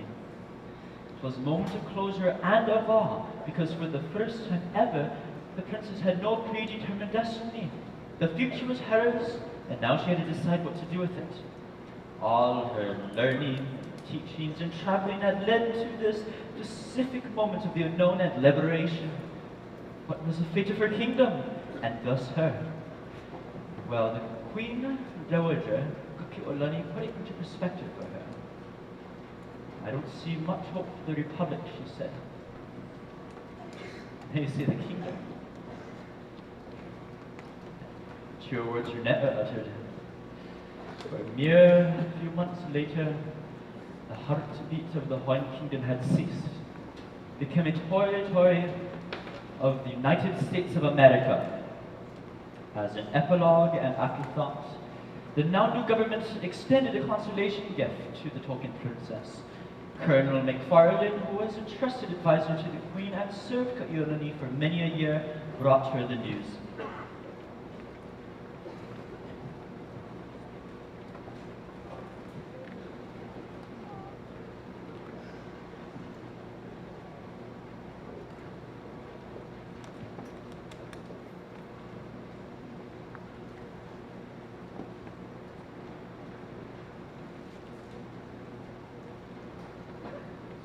Princess, Mr. McFarlane is here to see you.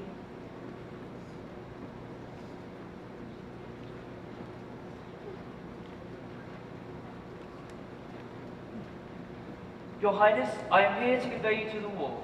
Your aunt, the Queen, is ready to sail to America. Mr. McFarlane, it is no longer necessary to address me as Your Highness. You can address me as Miss Cleghorn, if it pleases. Your Highness, there is a rumor concerning your upcoming trip to Mana will end with you leaving to England to take up residence there in exile. To live forever as a princess of Scotland. Oh, wouldn't that be grand? Kanoa, wouldn't it be grand to live among the cultured, the civilized, live as royalty instead of dying as a bourgeois in American? Is it the people's fears or hopes that are expressed in this rumor? It is marked with much trepidation, sadness, and despair. By your leave, Your Highness. By all means. Right. Wherever you go, wherever your wings take you, here, you will always be our princess, our Hawaiian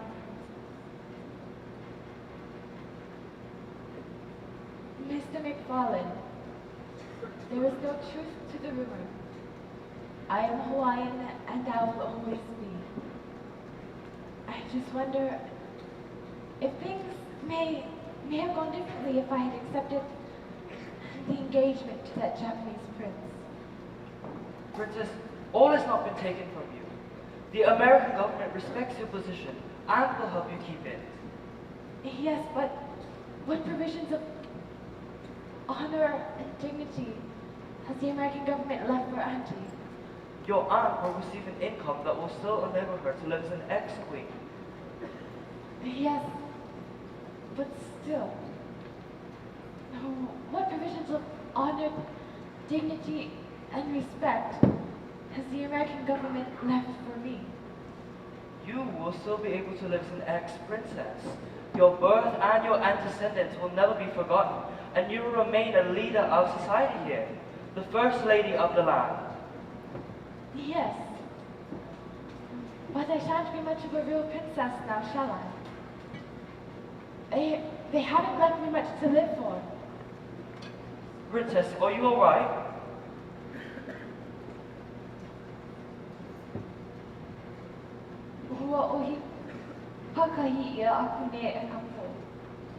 What does that mean, Princess? The night has taken them one by one. Princess, how long have you been suffering from these pains? Have you told anyone or seen a doctor? If you haven't, you should. I try not to mind pain. For my dear father, who tries to make up to me for all I have lost with his love. For his sake, I try to appear bright and happy. But it seems as though my heart is broken.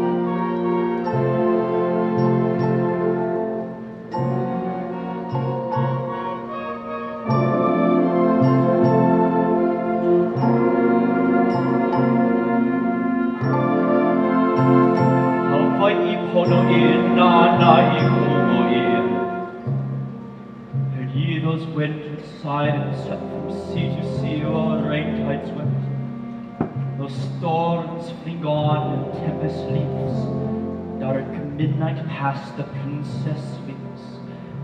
Saw ye that place in the gentle tread, Kahili's bending fragrance shed, mid all the throng that bows and weeps, and in robes of white the princess sweeps.